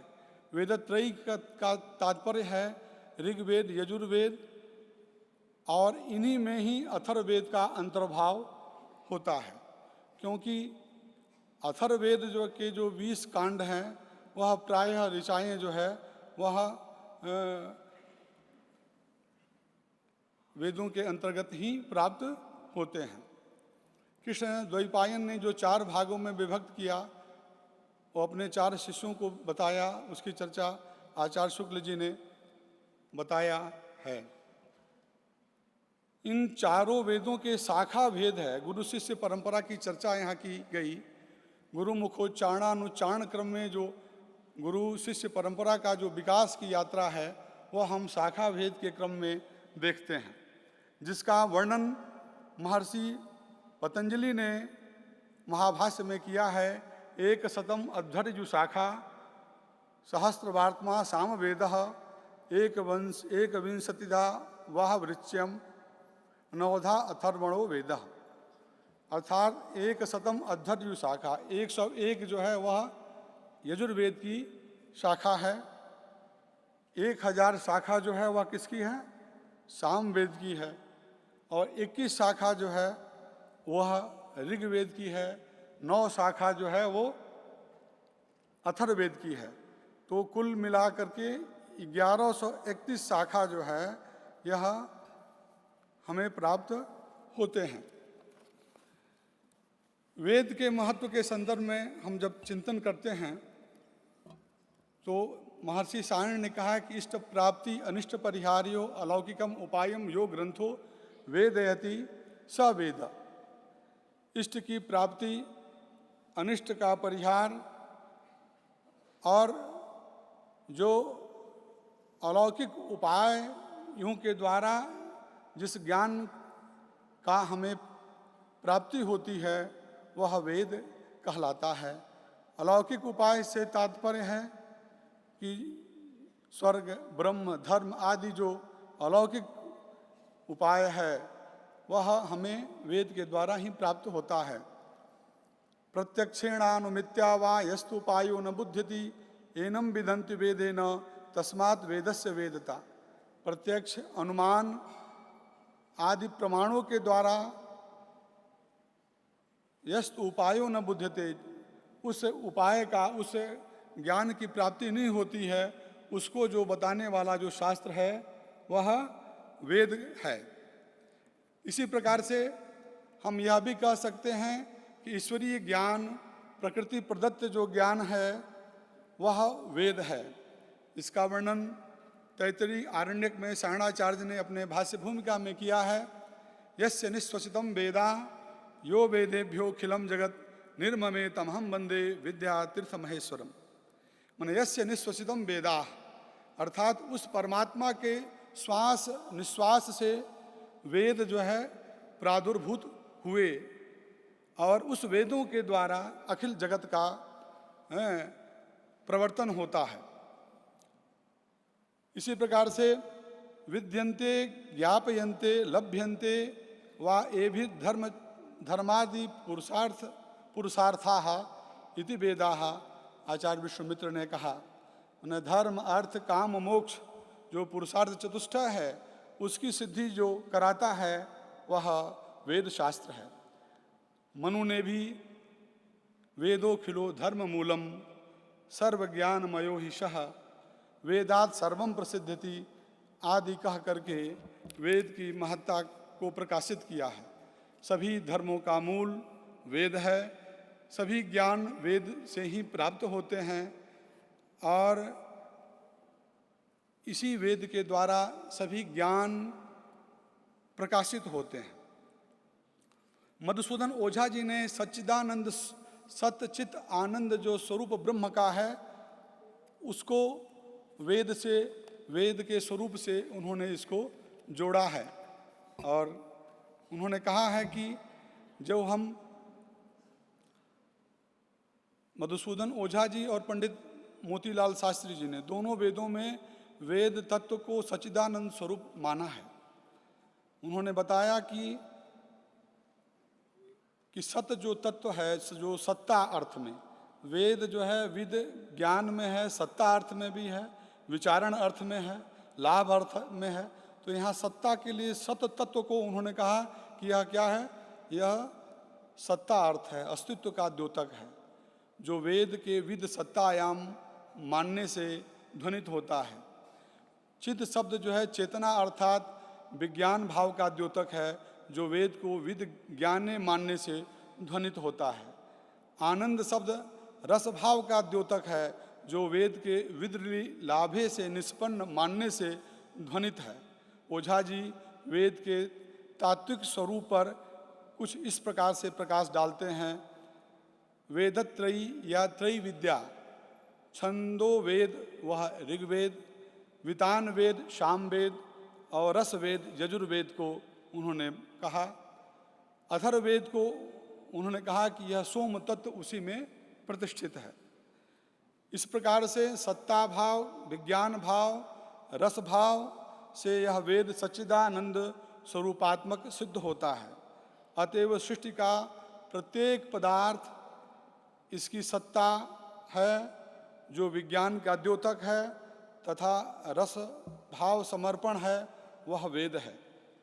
वेद शब्द का पर्याय एवं व्युत्पत्ति की दृष्टि से जब हम चिंतन करते हैं तो धर्मस्य आधारः भूतो वेदः समस्त ज्ञान प्रतिपादकत्वात् अत्यंतम महनीयोऽस्ति कोयम वेद इति प्रथमः प्रश्नः। उस क्रम में वेद शब्द ज्ञानार्थक विद धातु से निष्पन्न होता है और विद्या शब्द भी विद धातु से ही निष्पन्न होता है। इसलिए वेद और विद्या दोनों ही समानार्थक हैं। वेद शब्द और विद्या शब्द भी ज्ञान के अर्थ में ही प्रयुक्त होता है और विद्या के क्रम में ही हम आगे इस बात को बताएंगे कि परा अपरा विद्या जो है वह भी उसी अर्थ को ही द्योतित कराता है। वेद शब्द विशेष पारिभाषिक अर्थ में भी प्रयुक्त होता है। मंत्र ब्राह्मणयोर वेद नाम ध्येयम, आपस्तंभ ने यज्ञ परिभाषा सूत्र में इसका वर्णन किया है। मंत्र और ब्राह्मण साहित्य इन दोनों को वेद कहा गया है। सर्वप्रथम बौधायन ने यह मत व्यक्त किया है कि मंत्र और ब्राह्मण दोनों वेद है। मंत्र ब्राह्मण वेद इत्याचक्षते, मंत्र ब्राह्मणयोर वेद नाम ध्येयम। वेद के भाष्यकारों ने भी यही मत स्वीकार किया है। मनुस्मृति, ऋग्वेद भाष्य भूमिका, जैमिनी सूत्र, जैमिनी न्यायमाला आदि ग्रंथों में इसको स्वीकार किया गया है। केवल महर्षि दयानंद सरस्वती जी ने केवल संहिता भाग को ही वेद को माना है। संहिताओं में वेद शब्द का प्रयोग कहाँ कहाँ आता है? ऐसे तो बहुत से मंत्रों में वेद शब्द के प्रयोग आते हैं, लेकिन ऋग्वेद का मैं एक उदाहरण यहाँ प्रस्तुत कर रहा हूँ। यह समिधा, यह आहुति यो वेदेन तदास मर्तो अग्नये यो नमसा स अध्वरः। वेंकट माधव ने वेदेन शब्द का अर्थ स्वाध्यायेन किया। शरणाचार्य ने वेदाध्ययनेन का जो है ब्रह्म यज्ञ अर्थ किया। अतः वेदेन आद्युदात आकारांत वेद पद ज्ञान या विद्या का वाचक है। वेदेन रूपे व्यपिवत सुता सुतौ प्रजापति। संहिताओं में यह शब्द केवल अनेक बार आया है, जिसमें अंतोदात वेद शब्द धर्म मुष्टि के लिए प्रयुक्त होता है। देखिए, ऐसा है कि वेद के जो मंत्र हैं उनका जो अर्थ जब हम करते हैं उसमें स्वरों का बड़ा ही महत्व है। वेद के स्वरों के अनुसार उसके अर्थ बदल जाते हैं। जैसे आद्युदात जो है, आद्युदात जो वेद शब्द है वह ज्ञान का अर्थ का वाचक है, और अंतोदात जो वेद शब्द है वह दर्भ मुष्टि वाचक है। दर्भ मुष्टि वाचक का अर्थात है कुशा जो है अपने मुट्ठी में जितना आता है उसको दर्भ मुष्टि कहा जाता है। जब हम यज्ञ करते हैं, कुशकंडिका करते हैं, तो उसमें दर्भ मुष्टि का प्रयोग आता है। तो कहने का अभिप्राय है कि वेद के मंत्रों का अर्थ में स्वरों का बहुत बड़ा महत्व है। जैसे कि वेद शब्द ज्ञान के अर्थ में भी प्रयुक्त हुआ, वह क्या है? आद्युदात है, और अंतोदात जो है वह दर्भ मुष्टि के रूप में प्रयुक्त होता है। तो वेद शब्द के पर्याय के रूप में कालक्रम में नए नए शब्द आए, वेद अध्ययन क्रम को सूचित करते हैं तथा वेद की संरचनात्मक एवं प्रयोग मूलक कृतित्व का भी बोध कराते हैं। जैसे कि यहाँ पर मैं यह कहना चाहूँगा कि वैदिक ज्ञान परंपरा को इन सब विषयों से क्या संबंध है, क्योंकि वैदिक ज्ञान परंपरा जब प्रारंभ से किन किन साहित्यों को गुजरते हुए उसके ज्ञान का विकास हुआ है, इसलिए उसकी चर्चा यहाँ करना अपेक्षित है। तो वेद शब्द और किन किन अर्थों में प्रयुक्त हुए हैं, उसमें जैसे श्रुति परंपरा, श्रुति को आप जानते हैं गुरुमुखोच्चारणानुच्चारण। जैसे हम गुरु एक शिष्य को श्रुति परंपरा से, स्वर्ण परंपरा से हम जो सुनाते हैं, वही शिष्य आगे गुरु के रूप में वह उस क्रिया को श्रवण परंपरा से जो श्रुति परंपरा कहलाती है, वेद का दान करता है, वह श्रुति परंपरा है। श्रवण परंपरा तथा उसके कर्ण परंपरा संरक्षण का बोध जो है यह श्रुति परंपरा है। जैसे श्रुतिस्तु वेदो विज्ञेय, ऐसा मनुस्मृति में वर्णन प्राप्त होता है। छंदस जो है वेदों में नियमन का संकेत है। अतः आच्छादने छंद आच्छादने छंदोभ्य समाहृत्य समाम्नातः, ऐसा निरुक्त में वर्णन आता है। आम्नाय शब्द है, आम्नाय भी वेद के अर्थ में ही प्रयुक्त होता है। वेदत्रयी, वह त्रयी जो है वह भी वेद के अर्थ को बताता है। स्वाध्याय शब्द जो है, स्वाध्याय जो शिक्षा के लिए बहुत ही महत्वपूर्ण यह जो शब्द है, स्वाध्याय का अर्थ होता है स्वशाखा का अध्ययन। स्वशाखा अर्थात जैसे मैंने 1131 शाखाओं का जो वर्णन किया, उसमें जो जिसकी जो शाखा है, ऋषि कुल परंपरा क्रम में जो जिसकी शाखा है उसका निरंतर स्वशाखा का निरंतर अभ्यास करना, यह स्वाध्याय इसका वैदिक अर्थ है। लेकिन वही आगे स्वाध्याय हम वेद की ग्रंथ पढ़ रहे हैं अथवा कोई भी ग्रंथ पढ़ रहे हैं, उसको हम स्वाध्याय के अर्थ में, वह रूढ़ अर्थ में प्रयुक्त होने लगा। आगम शब्द भी जो है वह वेद के अर्थ में ही प्रयुक्त होता है। संस्कृति आधार धर्म ग्रंथ के रूप में सभी कृतित्व या रचना का आधार वेद ही है। कात्यायन ने व्याकरण का प्रयोजन बताते हुए लिखा है, रक्षोहागम आगम लघ्व संदेहा प्रयोजनम। वहाँ पर रक्षा, ऊह, आगम, लघु और असंदेह, यह जो है प्रमुख रूप से वेद के व्याकरण के प्रयोजन के अर्थ में है। उसमें आगम शब्द का प्रयोग किया गया है।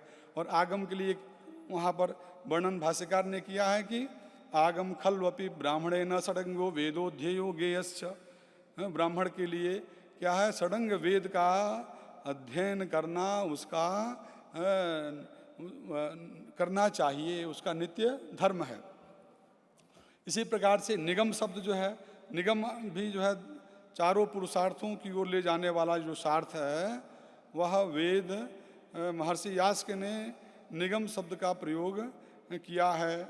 और कहा कि ब्राह्मण के लिए उन्होंने निगम शब्द का प्रयोग नहीं किया है, वह केवल संगीता के लिए निगम शब्द का प्रयोग वहाँ पर किया है। समाम्नाय शब्द जो है वह अच्छी प्रकार से आमनाय, सम्यक प्रकारेण आमनाय, अच्छी प्रकार से जो व्याख्यान की जो परंपरा है वह समाम्नाय कहलाती है।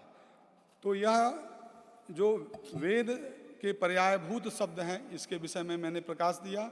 इसी प्रकार से अब वेद के अपौरुषेयता के संदर्भ में भी चर्चा यहाँ करनी चाहिए।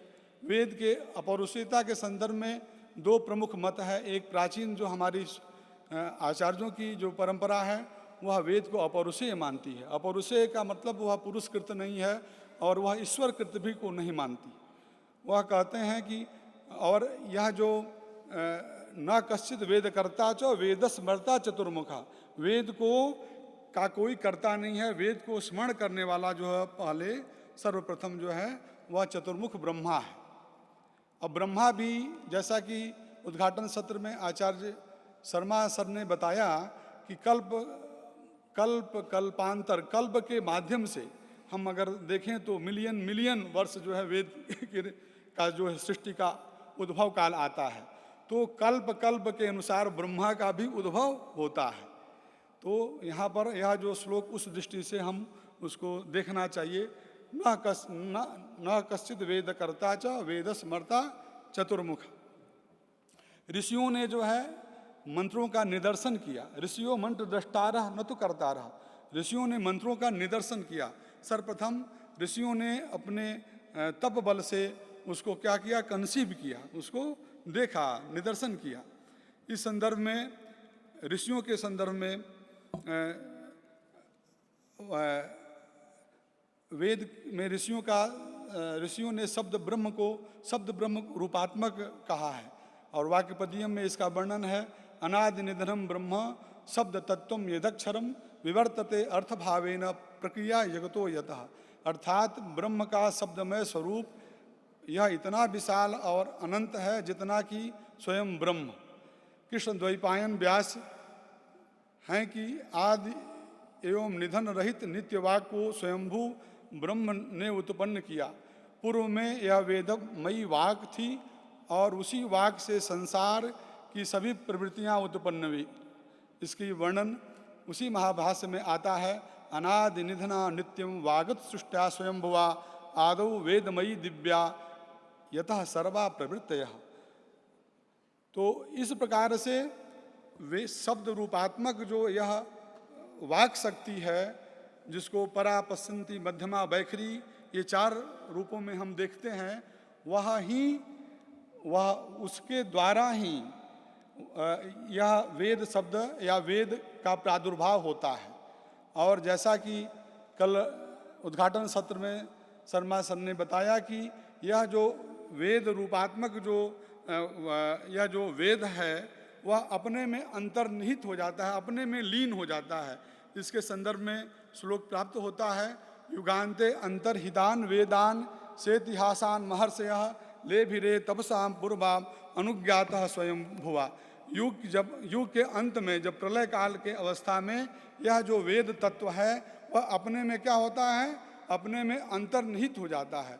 और जब सृष्टि करने के क्रम में ब्रह्मा फिर उसको निदर्शन करते हुए, उसको प्राप्त करते हुए फिर उसको उद्भूत करते हैं। इस प्रकार से वेद के विषय में मैंने वेद का परिचय और वेद के महत्व के विषय में और उसके अपौरुषेयता के विषय में बताया।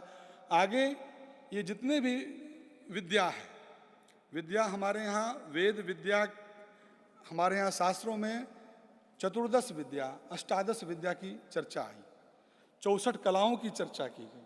तो ये अष्टादश विद्या क्या है, चतुर्दश विद्या क्या है? तो चतुर्दश विद्या के संदर्भ में श्लोक आता है, पुराण न्याय मीमांसा धर्मशास्त्रांग मिश्रिता वेदास्थानानि विद्यानाम धर्मस्य चतुर्दश। और उसी में 4 उपविद्या जब जुड़ जाता है तो अष्टादश विद्या हो जाता है। अष्टादश विद्या के लिए भी श्लोक हमारे इस लेख में प्रवर्तित है। कहने का भाव यह है कि वेद जो शब्द रूप वाक, जो उसका जो साहित्य संहिता, ब्राह्मण, आरण्यक, उपनिषद के रूप में, और उसका जो विस्तार का क्रम जो अष्टादश विद्या, इसमें पुराण और जो भारतीय दर्शन हैं और वेदांग जो 6, ये सब जो है उसके अंतर्भूत होते हैं। और उपवेद जो है ये सब मिलकर के अष्टादश विद्या। इसके साथ साथ 64 कलाओं का भी वर्णन आता है। तो ये सब ज्ञान का जो विस्तार है, यह ऋषियों के द्वारा उस शब्दात्मक ज्ञान परंपरा का वेदांगों के माध्यम से, पहले वेदांग का स्वरूप आया, वेदांगों के बाद जो है, उसके बाद जो है दर्शन की परंपराएं विकसित हुई, पुराणों की परंपराएं विकसित हुई, और उससे हमारे इस ज्ञान का विस्तार हुआ। यह वैदिक ज्ञान परंपरा का विस्तार हुआ। और इसके इस संदर्भ में ऋषि तत्व के विषय में भी यहाँ पर चर्चा मैं करना चाहूँगा, क्योंकि ऋषि वेद मंत्रों का मूल एक तरह से कहा जाए उन्होंने निदर्शन किया। इसलिए हमारे यहाँ कहा गया है, साक्षात्कृत धर्माण ऋषयो बभू, अर्थात ऋषि साक्षात्कृत धर्मा होते हैं, जिन्होंने अपने विशिष्ट तप से वेद विहित अत्यंत अपूर्व शब्द प्रमाण रूप धर्म कर्म का अपरोक्ष दर्शन किया, वे ऋषि कहलाते हैं। ऋषि उन्हें कहते हैं जिनके तपोबल परम अंतःकरण से ऋग यजु शाम रूप जो शब्द ब्रह्म स्वयंभू रूप में तत्व आविर्भूत हुए, वे वेदगत समग्र तत्व के दृष्टा ही ऋषि कहलाए। यही ऋषियों का ऋषित्व है। और इस ऋषियों के संदर्भ में अनेक यहाँ वर्णन प्राप्त है। एक मंत्र में ऋषि तत्व के विषय में आया है, सहस्तोमाः सह छंदस आवृतः सह प्रमारखयः सप्तदैव्याः पूर्वे खाम पंथा मनुदस्य धीरा अन्वाले भिरे रथ्यो नरस्मिन्न। यह जो है ऋषि तत्व के संदर्भ में इसमें चर्चा आई। और इसी ऋषि तत्व के क्रम में यह जो हमारा वेद जो श्रुति परंपरा है, जो हजारों वर्षों से, हम तो कहें लाखों वर्षों से, या सृष्टि के आदि परंपरा से आज भी अविच्छिन्न परंपरा जो है वह कैसे है, तो वह भी एक टेक्निकल है, एक उसका भी एक टेक्नोलॉजिकल एक विज्ञान है, science of conservation of knowledge इसको कह सकते हैं। हमारा जो बौद्धिक संपदा है उसका संरक्षण करने की जो विधा है, उसको 2 रूपों में हमने देखते हैं, प्रकृति पाठ और विकृति पाठ। प्रकृति पाठ में 3 वेद है, संहिता, पद और क्रम। और विकृति पाठ के जो है 8 प्रकार के विकृति पाठ कहा गया है, जटा माला शिखा रेखा ध्वजो दंडो रथो घनः अष्टौ विकृतियः प्रोक्ता क्रमपूर्वा महर्षि भी।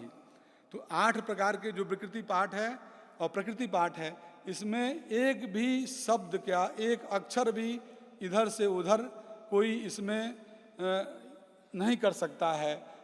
इस प्रकार का जो टेक्निक है वह पाठ परंपरा, हमारी वेद पाठ परंपरा सुरक्षित रहे, ऐसी ऋषियों ने इसकी व्यवस्था दी। हमने वेदांग की चर्चा की कि वेदांगों में सहस्त्रों वर्षों अथवा युगांतर में वेद रूपी ज्ञान प्रवाहित होता रहा, लेकिन भ्रांति होने जाने की संभावना हो सकती है। ऐसा न हो कि इसके लिए वेद में सहायक विज्ञान के रूप में वेदांग का प्रवर्तन हुआ। वस्तुतः यह वैदिक ज्ञान परंपरा का प्रथम विस्तार था। यह 6 वेदांग कहलाएंगे। अब देखिए, वेद के बाद वेदांग का उद्भव हुआ। वेद के समझने के लिए, वेदों को अच्छी प्रकार से समझने के लिए वेदांगों का विस्तार होता है। छंदः पादौ तु वेदस्य, हस्तौ कल्पोऽथ पठ्यते, ज्योतिषाम नयनम चक्षु निरुक्तम श्रोतमुच्यते, शिक्षा घ्राणम तु वेदस्य, मुखम व्याकरणम स्मृतम, तस्मात् सांगमधीत्यैव ब्रह्मलोके महीयते। यह छंद जो है वह वेद पुरुष का पैर है, हस्त जो है वह जो कल्प वेदांग जो है वह वेद पुरुष का हाथ है, ज्योतिष शास्त्र जो है वह वेद पुरुष का नेत्र है, निरुक्त जो है वह उसका कर्ण है, शिक्षा जो है वह नासिका है, घ्राण है, मुख क्या है, व्याकरण है। ये सारे वेद पुरुष की एक परिकल्पना वेदांगों के क्रम में, यह उसका विकास की यात्रा के क्रम में हमें प्राप्त होती है। और मैं यह कहूँ कि यह जब वेदांगों में, वेद में लगभग वेद में 1 लक्ष मंत्र जो है प्राप्त होते हैं। 1 लाख मंत्रों में सर्वाधिक मंत्र जो है वह कर्मकांडगत मंत्र हैं। वह उससे क्या होता है, चित्त के वृत्तियों का शोधन उसका मूल, उसका विषय है। तो चित्त के वृत्तियों का शोधन इन कर्मकांडों तत्व के माध्यम से होता है। तो प्रारंभिक क्रम में यह जो यज्ञ तक ही, जो श्रौत यज्ञ होते थे, वह वहीं तक, यह वेद की जो चिंतन परंपरा वहाँ तक सीमित थी। वहाँ से फिर विकास की यात्रा बढ़ती है वेदांग के माध्यम से, और वेदांग के माध्यम के अनंतर जो है दार्शनिक परंपरा का उद्भव होता है। दार्शनिक परंपरा में हम कौन हैं, यह सृष्टि तत्व क्या है, ये प्रकृति क्या है, ये ब्रह्मांड क्या है, हमारी जो यत पिंडे तत् ब्रह्मांडे की जो परिकल्पना है, जो हमारे शरीर में वही इस संपूर्ण ब्रह्मांड में है। ये संपूर्ण जो सृष्टि की परिकल्पना, जो विज्ञान, इसमें सारे विज्ञान दार्शनिक परंपरा को अगर देखें तो आपको उसका स्वरूप दिखता है। समय कम है, सामान्य रूप से मैं वैदिक भारतीय दर्शन परंपरा जो है, जो 2 रूप, उसका भी आधार वेद है। नास्तिको वेद निंदका, एक आस्तिक परंपरा, एक नास्तिक परंपरा, या कहिए कि एक वेदानुयायी परंपरा, और एक जो है वेद के से निश्रित ही एक अलग विशिष्ट परंपरा जो है। 6 जो है भारतीय वैदिक दर्शन परंपरा, और 3 जो है वह नास्तिक परंपरा, और उसके बाद फिर उसी से निश्रित हुआ आगम की परंपरा।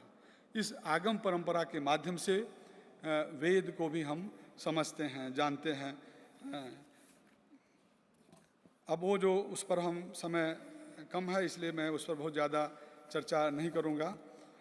भारतीय दर्शन की जो परंपरा है, उसके बाद उसी क्रम में हम पुराण को भी देखते हैं, क्योंकि इतिहास पुराणाभ्याम वेदम समुपबृंहयेत् विभेद अल्पश्रुतात् माँ वेदो मामयम प्रहरिष्यति। अर्थात इतिहास पुराण की सहायता से वेदों का उपबृंहण करना चाहिए। जो इतिहास पुराण नहीं जानता वह अल्पश्रुत है, ऐसा शास्त्र कहता है। वेद उससे डरता है कि कहीं यह अल्पश्रुत वेद की भावना को नष्ट न कर दे। तो पुराण का जो ज्ञान है वह भी वैदिक ज्ञान चिंतन परंपरा के विकास में उसका बहुत बड़ा महत्व है। आज जो मुख्य जो विषय है वैदिक ज्ञान परंपरा और आधुनिक शिक्षा, उसकी भूमिका, उस पर भी प्रकाश डालना आवश्यक है। जैसे कि पूर्व वक्ताओं ने भी इस पर चर्चा किया कि जो हमारे यहाँ विद्या का जो स्थान है, वेद ज्ञानात्मक राशि वेद है, और उसी के पर्याय रूप में विद्या का भी स्थान आता है। और विद्या भी परा और अपरा रूप 2 विद्याएं हमारे शास्त्रों में प्राप्त होती है। और ईशावास्योपनिषद में मंत्र आता है, विद्याम च यस्तद वेदो भयम सह अविद्या मृत्युम तीर्त्वा विद्या मृतमस्मृति। तो अविद्या से विद्या की ओर, मतलब पहले सांसारिक ज्ञान जो है वह भी हमें अपेक्षित है। सांसारिक भौतिक ज्ञान को समझते हुए, जानते हुए अमृत रूप जो विद्या है उसको प्राप्त करने की दृष्टि हमें इस उपनिषद से प्राप्त होता है। यजुर्वेद में एक मंत्र आता है, सा प्रथमा संस्कृति विश्ववारा। माने वैदिक जो मानवीय सभ्यता एवं वैदिक शिक्षा व वैदिक संस्कृति सबसे प्राचीन है। इस मंत्र से हम इसको देख सकते हैं। वैदिक शिक्षा जो पद्धति है, इस पद्धति को भी समझने के लिए मैं तो यह कहूँगा कि जो हमारे यहाँ जो 16 संस्कार है उसका बहुत बड़ा महत्व है। क्योंकि संस्कार जो है वह अपने जीवन में सम्यक प्रकार से जो संस्कृत करे, जो जीवन को पूर्णता को प्राप्त करावे, जो धर्म अर्थ काम मोक्ष चारों पुरुषार्थों को सिद्धि करावे, वह उसमें संस्कार का बहुत बड़ा रोल है, बहुत बड़ा उसका महत्व है। और संस्कार को भी हम 3 प्रकार से देखते हैं। एक जो है, पहला जो है वह है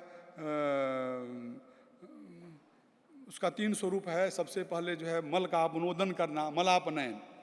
जो मल है, जैसे कि जन्म से हम सभी एक समान होते हैं, लेकिन जो संस्कार के द्वारा, संस्कार में 48 संस्कारों का वर्णन आता है, उसमें भी प्रमुख रूप से 16 संस्कार गर्भाधान से लेकर के अंत्येष्टि पर्यंत। तो मल, वह जो पहला जो उसका तात्विक दृष्टि से देखें तो मलापनयन, मल का अपनोदन, जो गर्भाधान इत्यादि जो भी संस्कार होता है वह उसमें जो है मल का अपनोदन करना, अर्थात जो जन्म जन्मांतर कल्प कल्पांतर जुग जुगांतर से जो एक आवरण पड़ा हुआ है चित्त के वृत्तियों के रूप में, उसका तात्विक दृष्टि से उसका अपनोदन, जो भी रिचुअल्स होता है उससे तात्विक दृष्टि से उसका अपनोदन किया जाता है, वह मलापनयन हुआ। और दूसरा जो है मलापनयन, दूसरा जो है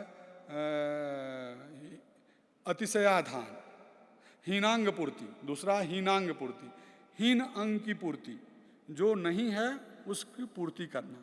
और तीसरा जो है अतिशयाधान, उसमें कोई विशिष्ट गुण है जिसको उसके अनुसार गुरु उसको उस छात्र में, उस शिष्य में उसका आधान कराता है। तो पूरे संस्कार को समेकित दृष्टि से अगर विचार करें तो 3 उसका विषय है, मलापनयन, हीनांग पूर्ति और अतिशयाधान। तो यह गुरुकुल की जो परंपरा है वह बहुत ही श्रेष्ठ परंपरा रही और आज उसकी आवश्यकता है। नई शिक्षा नीति में उसको महत्व दिया गया है और यहाँ पर हम आकर के यह महसूस करते हैं कि यहाँ का जो वातावरण है, यहाँ का जो विद्यार्थियों का जो आचार विचार और उनका जो आचरण का जो स्वरूप दिखता है, तो लगता है कि वस्तुतः गुरुकुल परंपरा का यहाँ उसका स्वरूप या उसका मूल तत्व यहाँ पर दिग्दर्शित होता है। विद्या ददाति विनयम विनयात याति पात्रताम पात्रत्वा धर्माप्नोति धना धर्मम ततः सुखम। जो विद्या से जो है विनय, विनय से पात्रता और पात्रत्व से धन और धन से धर्म और धर्म से सुख की प्राप्ति होती है। और वैदिक शिक्षा के स्वरूप में उसके आंतरिक दृष्टि से देखा जाए तो आंतरिक अनुशासन के कुछ विषय हैं जो वेदों में इसका प्रतिपादन है। समयाभाव है, मैं संक्षेप में उस पर प्रकाश डालूंगा। अंतःकरण चतुष्टय, पंचकोशी विद्या, ब्रह्मचर्य हैं, ब्रह्मचर्य में उत्कृष्ट जाग्र प्राप्य वरान निबोधत युवा वर्ग को स्पंदित करने का यह जो शिक्षावल्ली में कठोपनिषद में वर्णन प्राप्त होता है। एकाग्रता का भी बड़ा ही महत्व है। वही एकाग्रता के लिए यम नियम का जो पालन अष्टांग योग का वह ब्रह्मचारी के लिए बताया गया है। संस्कार के सिद्धांत का प्रतिपादन किया गया है। और ब्रह्म अनुशासन जो है छात्रों को जब गुरुकुल के क्रम में एक परंपरा है कि कैसे उसके ब्रह्म अनुशासन बने, इसकी व्यवस्था भी हमारे यहाँ बताई गई। तो और स्त्री शिक्षा का भी वेदों में बहुत ही महत्व है। हमारी ऋषिकाएँ हैं, घोषा, लोधा, विश्ववारा, अपाला, ब्रह्मजाया, जुहुर्नाम इत्यादि जो है अनेक ऋषिकाएँ हैं। तो स्त्री शिक्षा को समान रूप से वैदिक चिंतन परंपरा में अधिकार प्राप्त हुआ है। सभी वर्णों को शिक्षा देने के लिए बात हमारे यहाँ वेदों में प्राप्त होती है। ब्रह्मराजन्याभ्याम शूद्राय चार्याय च स्वाय चारणाय च, चारों वर्णों को समान रूप से शिक्षा की बात वेद कहता है। समावर्तन संस्कार जब होता है, जो आजकल दीक्षांत समारोह को हम प्रतीकात्मक रूप में देखते हैं, समावर्तन संस्कार में यह विशेष रूप से वर्णन होता है कि श्रवण, मनन और निधिध्यासन, श्रवणम तु गुरुपूर्वम मननम तदनंतरम निधिध्यासन नित्येव पूर्णबोधस्य कारणम। श्रवण मनन और निधिध्यासन विद्या में पारंगत करने के लिए छात्रों को समावर्तन संस्कार और उसको शिक्षा दी जाती है शिक्षावल्ली में कि आज से जो तुमने अध्ययन किया है उसको सही ढंग से अनुपालन करना है। समस्त राष्ट्र के और समाज के लिए तुम्हारी शिक्षा है, इसलिए तुम्हारा नैतिक जिम्मेदारी है। स्वाध्यायान मा प्रमदः आचार्य देवो भव पितृदेवो भव अतिथि देवो भव इत्यादि शिक्षावल्ली में इसका वर्णन हमें प्राप्त होता है। और सबसे बड़ा गुरु आचार्य का जो महत्व है, क्योंकि जैसा गुरु होगा आचार्य होगा वैसा उसकी पात्रता के अनुसार शिष्य भी विकसित होंगे। और इस संदर्भ में निरुक्तकार ने कहा है कि आचारम ग्राह्यति आचनोति अर्थान आचनोति बुद्धि इति वा। गुरु की इसी दिव्य भाव के प्रति कृतज्ञता ज्ञापित करते हुए भारतीय मानस में उन्हें त्रिवेद से भी उच्च स्थान परब्रह्म के समकक्ष मानकर उसकी अभ्यर्थना करता है। गुरुर्ब्रह्मा गुरुर्विष्णु गुरुर्देवो महेश्वरः गुरु साक्षात परब्रह्म तस्मै श्री गुरुवे नमः। हमारा इस वक्तव्य का सार है कि जो वैदिक चिंतन परंपरा अनुमोदित जो शिक्षा व्यवस्था रही उसको समाज में जमीन स्तर पर उसको उतारने की आवश्यकता है। जय तो संस्कृतम जय तो Bharat.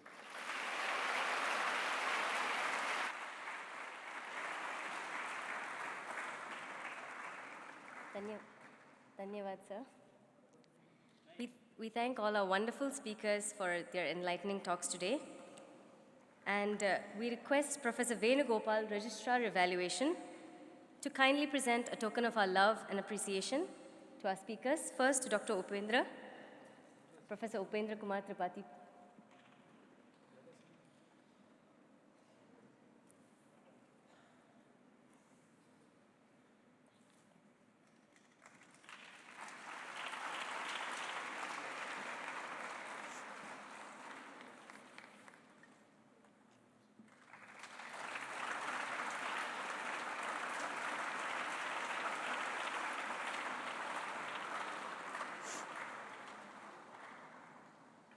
And also to Professor Vijay Shankar Shukla.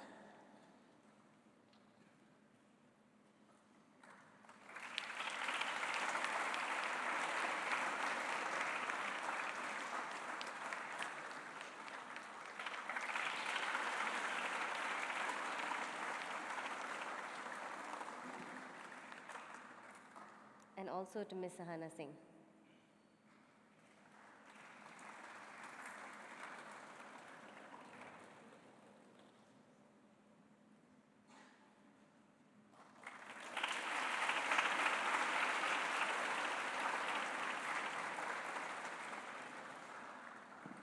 May we request our speakers for a group photo?